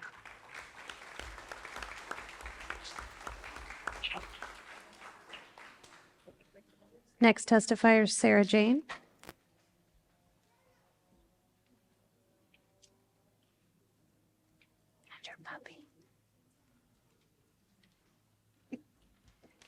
Hi, my name is Sarah Jane. I am originally from Chicago. I have been a teacher in Hawaii for 17 years, going on my 6th year at Kilohana. I originally came to testify for the MAC program, which I love, and I sent them an email to share. And then I ran into Keani, talked with her, and she said, you need to go share. So then I saw Nate, who I wasn't emotional till I did. On August 7th, my home burned down in teacher cottages, which are state leased cottages on county land. I got to have time with him after, which I realized in Maui that didn't get to happen. But I would ask all of you to drive by before you leave because nothing has changed. It is taped off. It is toxic. It is still standing. It is rubbish. I have gone over personally on days when the winds are up and hose down the area because the debris still blows into the teachers who are still living there and their houses are melted and they're living there. So like many of these issues, it's multi-layered because it is state, it's DOE, it's on county land. So what I would ask you to do as the leaseholders, hold the state accountable. Those are a death trap. And thank goodness I wasn't home because Nate can tell you probably I wouldn't have gotten out. And I did ask to go into a cottage if they could inspect them to make sure they were safe. And your leasees said no. No, they weren't going to do that. They did offer me, though, for my loss, a half a month reduced rent in one of the other cottages. And when I asked them about renter's insurance, which you can't get because we don't really have an address, but I'm assuming they have insurance, I was told by the head of Department of Education's Housing, Christian Butts, that, well, I haven't filed the lawsuit yet, so there will be nothing forthcoming. So I am going to do my part to try and hold them accountable, but I beg you to go look at the pride of the county that leases it to them and the state that we need teachers. We need them all over the state, including Maui County. And that's where new teachers show up to look. There are houses still melted, toxic. And we were discouraged from watering because it was too high. The water bill was too high. And thank God I had all that beautiful foliage around the front because the house next to me would have gone up. So I didn't get emotional till I saw you, Nate. It's nice to see you because he spent time with me. We walked around my house and it was overwhelming because it was minutes and she somehow managed to get herself out that day. But August 7th, the day before everything, and it hasn't been changed since the day you left it. It is full of debris and it's toxic and I refuse to move back in. I just now got a great place in town where I'm staying and I was with friends and the grace of this amazing community until then. But hold your leaseholders accountable, please. Hold the state accountable because it's atrocious. And teacher housing should be something we're proud of. And It's embarrassing and tragic. So I'm glad I popped in. Nice to see you. Thank you. Thank you.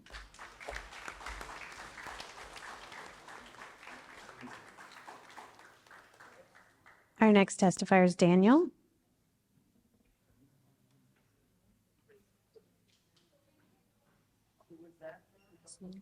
Daniel Emhoff.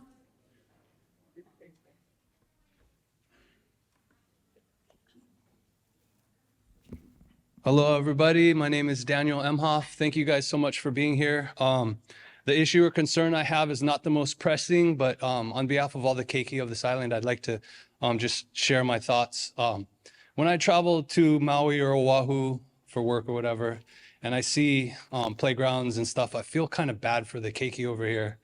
And it just makes me wonder what they feel and, what that tells them without saying anything. Right across the way over here is a cement slab that's supposed to be a skate park. About 4 or 5 years ago, a county team came over, had a public meeting with mainland consultants even to ask the community and show them designs and stuff for a skate park. And basically, we were kind of excited. The only thing that happened was what was there was just kind of refinished. And if you guys ever have a chance to walk over there, it's a county liability. There's nails sticking out, there's holes, and it's dangerous. It's not safe for the kids, like, at all. And I go off island, I see skate parks on Oahu, Maui that are just filled with kids, exercising, doing things that are positive, that are keeping them away from the negative. Not every kid is into team sports, And not the most pressing issue, but it's just something that kind of needs to be taken care of. I'd hate to see someone get hurt because of the negligence that's happening over there. So thank you for your time. Appreciate it.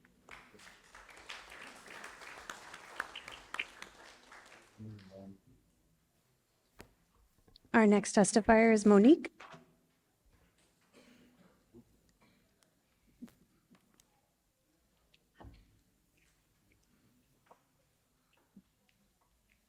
Aloha, everyone. My name is Monique Ocampo.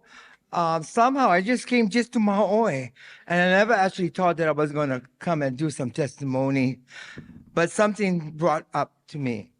And what it is that now I've been away 50 years ago. Yeah. I just been home about going 5 years. And the answer is solution. And when I share about friends, many friends from the mainland, many friends from Honolulu or outer islands, what was very effective that was taken away from Molokai was the economic development for, where the post office was, when every Saturdays they would, right. It works. We need that back badly. Another one, funny, I'm only talking to the spirit now, like how Auntie said. Somehow, just 5 minutes ago, there were kids here, okay? Now, I'm not too sure if Maui County going to take over Boys and Girls Club, and I hope they do, because that's what they need. But not every kid loves sports, because I know Shane loves sports. He grew up with sports. But let me tell you about kids from Molokai. And Shane, you will know. You put them on guitar, kids now. You put them on ukulele. They jam. And they may not be academic, because not everybody's academic. Because me, myself, I'm a hands-on person and very talented, and I'm very talented. So I bring that solution to you. Music, jam 'em. They have music, but they have music for kupunas. They need an after-school program. Talk so much about drugs because there's nothing to do, right? A lot of kids, they play sports. But Shane, how many Hawaiian boys, local boys, 1 out of 5,000 will be there? NBA or etc. We have to be really real. Yeah. So for me, it's music, jam. And I just wrote it here. Another one is the Kupuna program. I don't even know the name of the Kupuna, but also MEO is doing good. But I want to emphasize Ku'ulei's program, the Kupuna's program, because not all Kupuna program, they may be required that you have to be part Hawaiian. I'm not saying they're gonna take away people that not non-Hawaiians, but the target group is Hawaiians. But when you receive federal monies, that you cannot out nobody, to the program. So what I love about this program, about Ku'ulei's program, is that it is also for non-Hawaiians, not just for Hawaiians. I live here 50 years. I walk, like I told you, how effective that economic development, right? People come and their crafts and everything. There's no more. It's so bored, Molokai. Bored. No, for real. It's bored. But Saturdays, people look forward to that thing. Shane, you know what I'm talking about. For me. Make it work. Make it work. It's real. Make it work. Boys and Girls Club, Shane. Don't have to be only sports. Okay? What else? One more I did.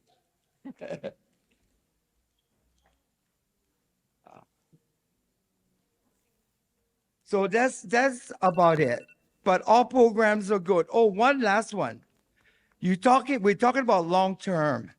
Well, I'm not too sure if DHHL is connected with Luna Lilo, that they're interested in doing a long-term program connected an idea like Luna Lilo. So if you're able to connect with them, that's good. Thank you so much, Shane. And I only pick on Shane. He's not my direct nephew, but his father is married to my sister.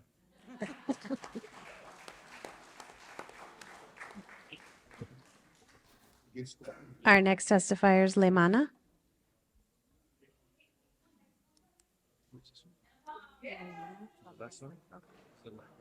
Then we have this one again.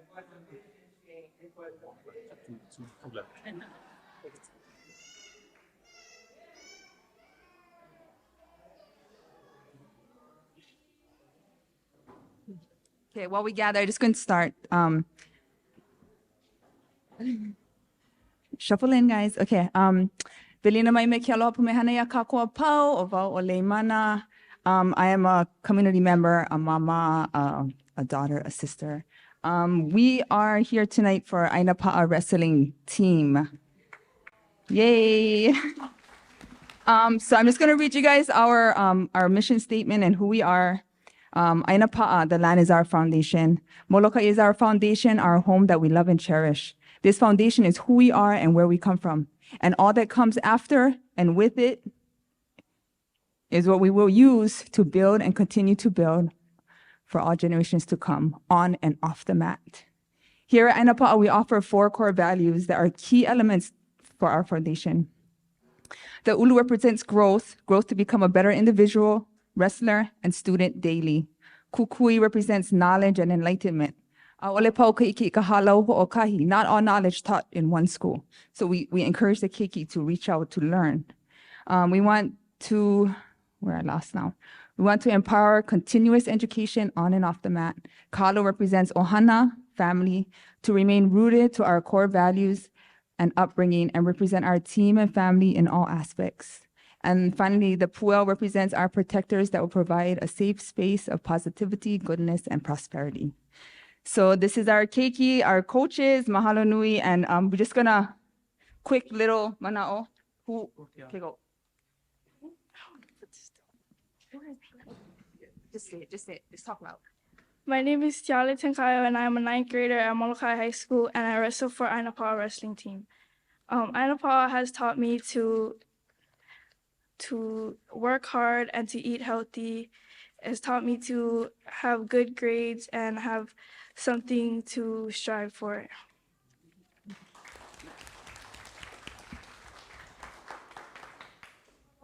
Hi, my name is Vehiba Lester, and I also wrestle for Aina Pa'a, and Aina Pa'a has taught me a lot of things mentally and physically.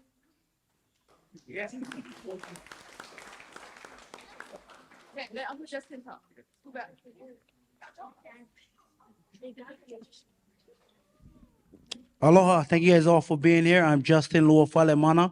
I am the head coach for Aina Pa'a wrestling team.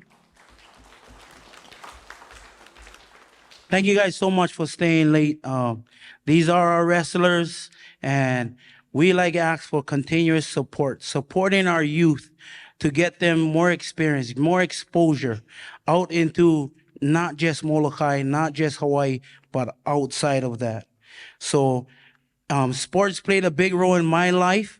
You know, we didn't have much opportunities while growing up, but my mother and my father and the rest of the supporting people in our community helped me and my sisters to move off of Molokai and explore universities and colleges where we did participate in sports. So sports does teach us good values, life learning lesson values, values that helped me become the person I am today. And these young athletes and individuals helped me in my life. And they're a great inspiration to me and to all the community members here. So these are the next generation. And we're asking for funding, not for us, but for the next generation and those to come. So please support not just Aina Pa'a wrestling team, but all Molokai youth programs, the high school programs, and all the outside leagues. Please, we're asking for your support in funding us, helping us to travel, helping us with expenses, all traveling, and also helping us, our kids to also, we always say, wrestling second, education first. So we do value education. So please help us to get more exposure to our youth. We thank you very much. Have a great evening. Oh, sorry. Also, again, right now we're actually using the Molokai Youth Center, and we like to thank Karen Holt and MCSC. However, right now, Aina Pa'a wrestling team, and I know other clubs out there doesn't have a place to call their home, a home where these kids can look to and like after school, I'm going over there, right? They want to have a place where they can go to, where they can learn, where they can have experience, where they can build growth and development and all the core values that Lemana did come. So please help us find a home wherever it may be, but we need sports, we need education in this community for the next generation. Anybody else? Thank you very much. Thank you. I just want to say the kids' wrestling practice schedule is every single day, Monday through Friday. It's supposed to be 2 hours, but it's like 3 hours. So these kids are busy. They have no time to be futting around. Boom, they're on there. And if you guys ever hear the yelling, the whole meeting, that was this guy, encouraging our keiki. And he yelling only positive things all the time. So it's very encouraging for our keiki. And we are a 501c3 nonprofit program. What else? Anything else? Parents. Yeah. Makia wanted to say something real quick.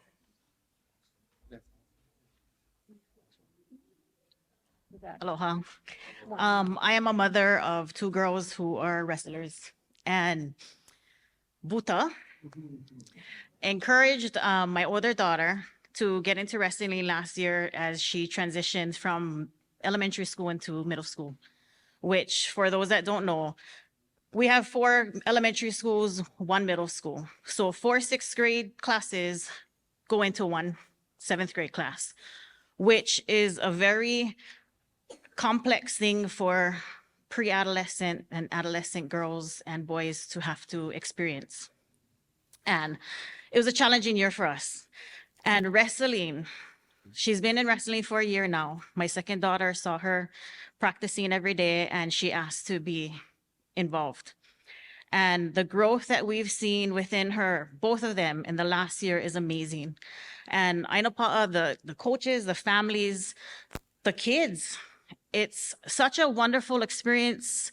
The values that wrestling teaches, I thought it was just a physical, mean sport. And really the physical aspect of it is a very small portion.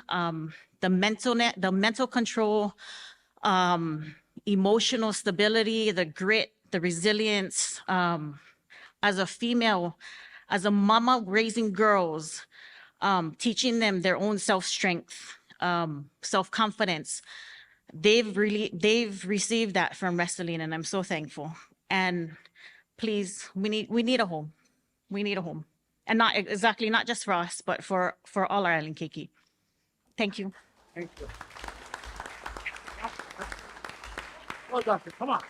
One more. Hi, my name is Zasha. I've been in this sport for a year, and since then, it has encouraged me to push myself and just keep going. And this is the first sport that I felt like I actually belong. Like they're actually trying to reach out to me. And I spent Tuesdays and Thursdays going to volleyball and then straight to practice after that. And then at Fridays, weekends, whatever, my parents come up to me with all these new wrestling sports that I can try to learn. And then I get right back to it on Sunday with my HAYC club and earning money back there.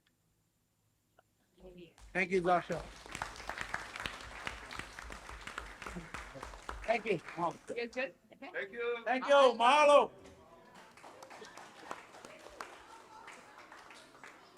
Justin, did you also want to testify on feral animal control? Okay, aloha again. So I wear many hats, and other than the Aina Pa'a wrestling coach, I'm also the president of the Molokai Hunting Club. So I'm very busy, but it's good busy. It's positive busy. You know, we'll be good inspiration and role models to our younger generations.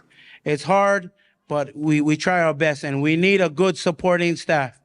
And with that good supporting staff, I would like to thank you guys for you guys funding that you guys fund to help us control and manage the access deer.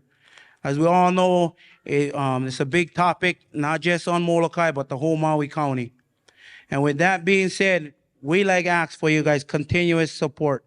Keep on supporting us, you know, funding to help younger generation to actually get hunters education, to actually show them the right way and what is the regulations for hunting.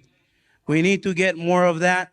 I know right now it's only online, but however, a lot of us don't have computer access. We know more internet.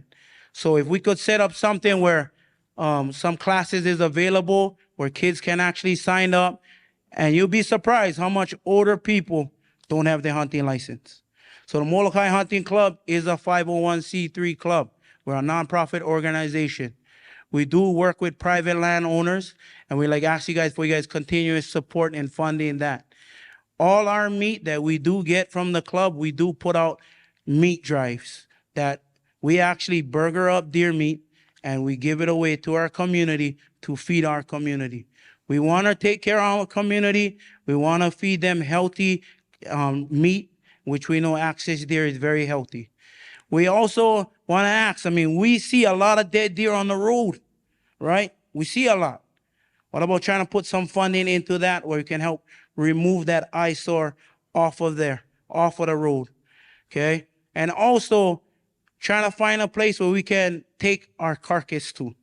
If you guys ever did drive up the forest road, you guys can see all the carcasses on the side.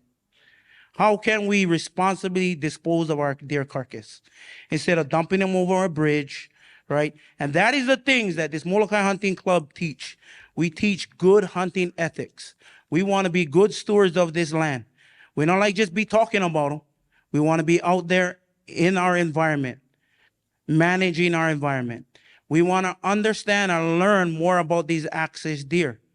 With that being said, if we can get more funding and try to help to understand the deer, right? To help learn and educate ourselves about the movement, about their gestational period, about their breeding cycles. We want to learn more about our access deer, okay?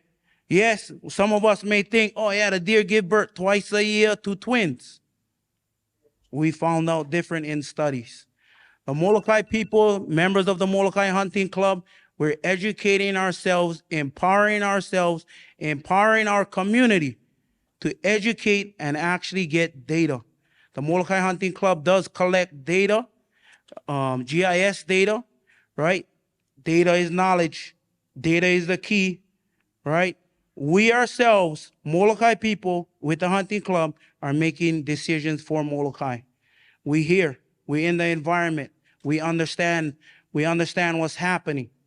And we asking for more support, continuous support in helping our local hunters to get access. Access is an issue. We get so many private landowners, and the private landowners that we do work with, some of their roads aren't drivable. It's not. We have to use other tools to get into places where these deer are bedding down and living, such as helicopter support. A lot of our members do have helicopter experience, trying to get our members into places to help manage and control axis deer population. Again, we do give all our meat back to the Molokai community. We do want to take care of our community.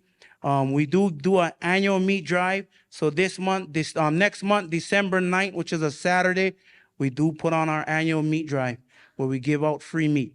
And now these meat is all burgered up in quart bags that we give away for free.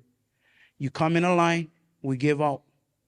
So this is just a way. And then we also do educational, and we also do community service projects. We have our Adopt the Highway, but we out in different communities, throwing away cars that's onto the side. We're more than just a hunting club. We're more than that. And that's what we want to be. We want to educate our younger generation. We support the younger generations. Anyone from 18 and under is free into our club. We do have liability insurance. We're covering all the aspects for private landowners to work with us. We want to work with the state. We want to work with the community. We want to work with anybody who wants to help to manage and control the axis deer population. So please continue to support us. Again, thank you guys for your time. Really appreciate it. Have a good night. Mahalo.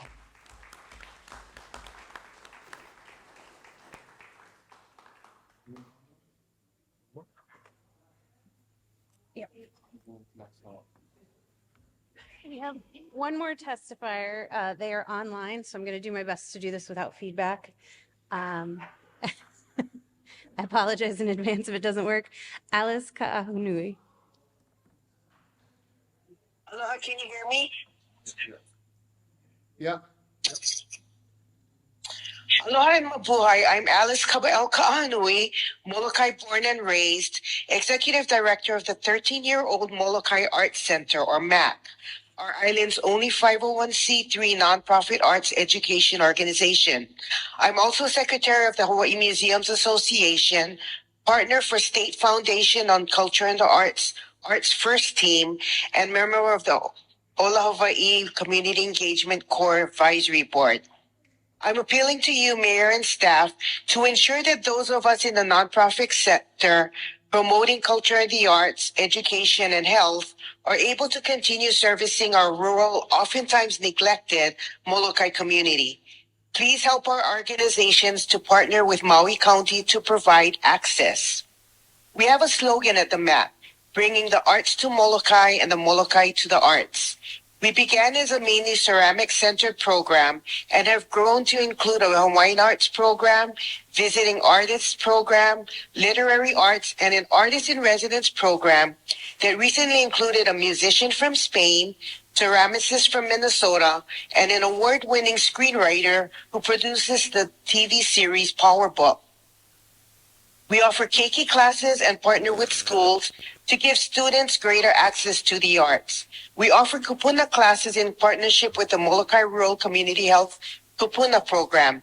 We also have a monthly watercolor painting class in Halawa Valley, a chocolate making class with cacao from Halawa, and our popular art bar in partnership with Heroes Ohana Grill. We charge a nominal fee to make our classes and workshops affordable.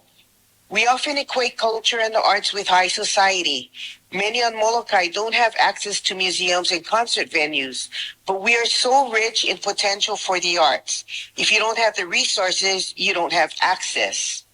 Public funding would fill a gap in Maui's recreation offerings on Molokai, which is currently primarily sports.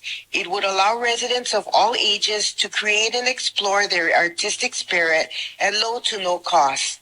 Molokai needs the arts as a therapeutic outlet. For some of our artists, the art is their primary income source. Some of our artists participated in the successful No Stoplight Molokai show at the Downtown Art Museum.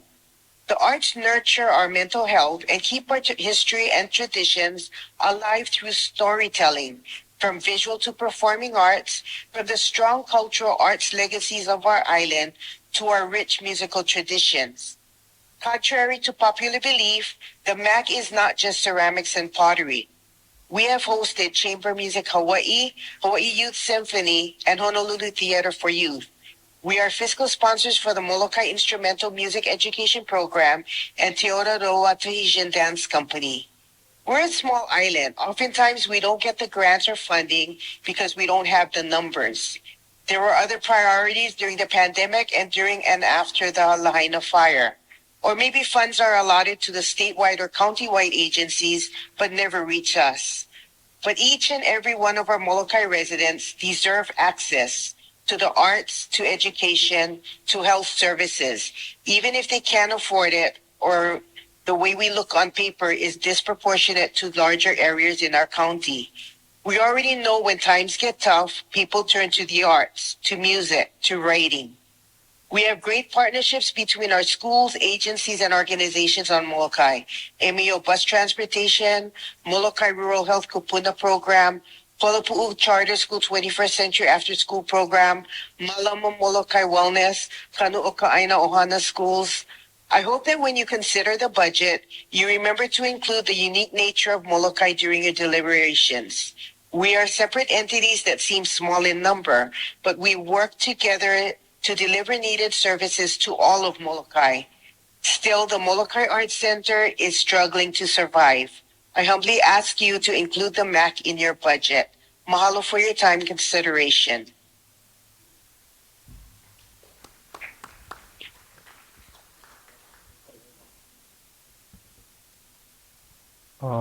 Anybody else out there last minute? Just want to make sure. Sir, please come up.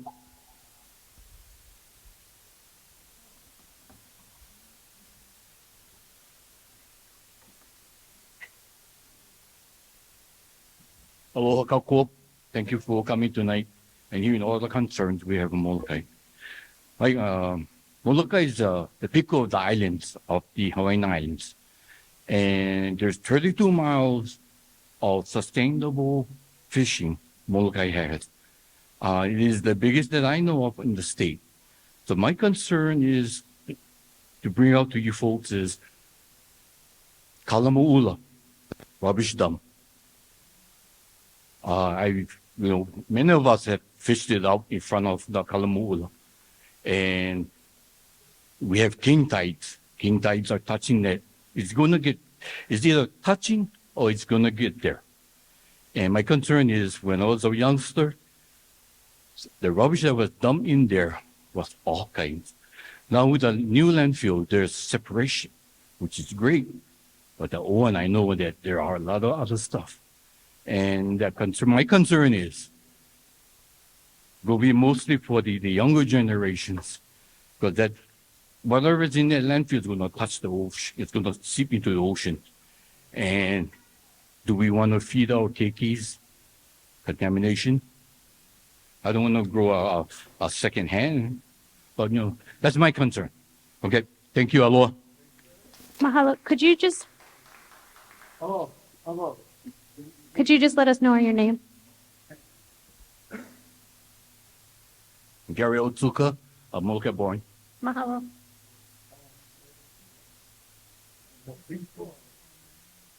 Hello, my name is Palmer Naki.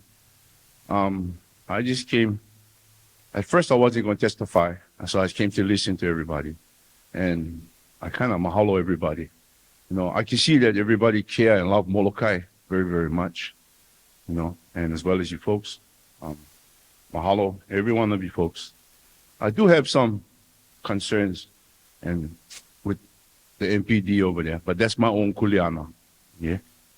But I'm actually here. I was led by my brother, who passed away.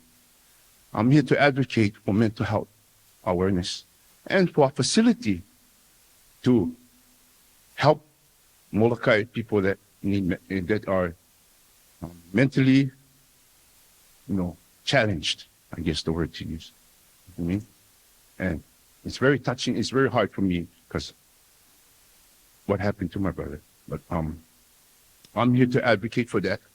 And also I support all for the kupunas of Molokai and the kikis in any shape, form, or way. You know what I mean? Because they are our future. They are the generation that's going to come. And they should shine for us and show how much we love Molokai and we protect and care for Molokai.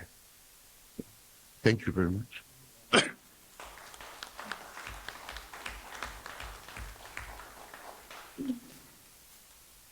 Aloha. My name is Shireen Aki, born and raised in Molokai. And aloha the panel for being here tonight. And I just like to ask you folks to continue to support all the keiki, the community, for everything that they ask for.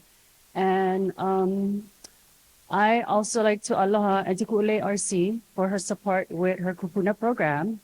My mom is active also in that program. I'm actually her caretaker as well. So caretaking her, she's 75 years old, struggling with Parkinson's, dementia, as well as other health conditions. I run a full-time childcare business for 20 years. So I'm caring for my children as well as my parents and my home as well. So it's a struggle. And like Auntie Doreen said, there's a strong need for long-term care facility. Our kupunas, you know, they don't want to leave the island, you know, to go and travel to get care. There's a strong need to make changes to bring for travel now. I mean, with the need for our kupunas to go off island for health care, the airlines not being reliable, cancellations, and it also puts a hold on our health because the kupunas don't want to travel and deal with all that kind of stress. So that's some of the things that I'm facing too with my parents and stuff. And, you know, it's hard for me to balance everything. So there is a strong need in that area for medical care and all that. So I just wanted to bring it to the attention of the community, and aloha everybody for that. Thank you.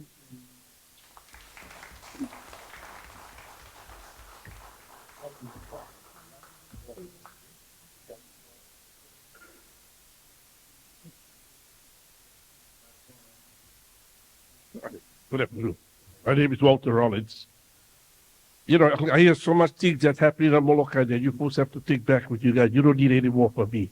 But what I want to do is take the mayor, your committee, our policemen, our firemen, all of them, thank you for all the job they've been doing. You know, you guys deserve a lot of thank you. It's up to us to say, because you guys dealing with line and fire. Now, you gave up the time to come here and listen to what we have. You know, I mean, it's been a blessing. Like Sister Judy says, the Lord looking over all us. It's a blessing to have you guys here. You know, our EMS, all them guys, you guys did a wonderful job. I mean, of all time to get into office, and these things happen. But you know what? I'm looking at you folks right now. Look how strong you guys are. Because you guys believe in all of us. And you guys believe in the Lord. That's why I want to thank all of you guys, you know, from the bottom of my heart. Thank you guys for a job well done. Thank you.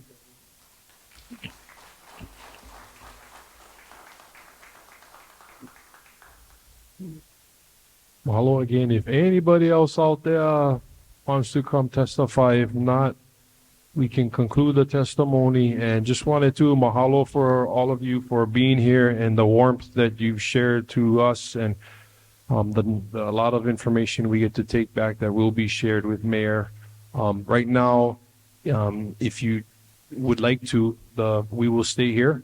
And if you folks want to have any additional questions or comments you'd like to us to hear from you individually, we would be happy to do that. So we that will conclude our time here, but we will wait here until all of you folks complete. Huh? Is Mokolele on time tonight? Anybody knows? Shucks. Shucks. Leslie, yeah. Oh, we got to get you going. Got to get you going. But we will be here. Mahalo, everybody. Mahalo nui loa. Hui ho.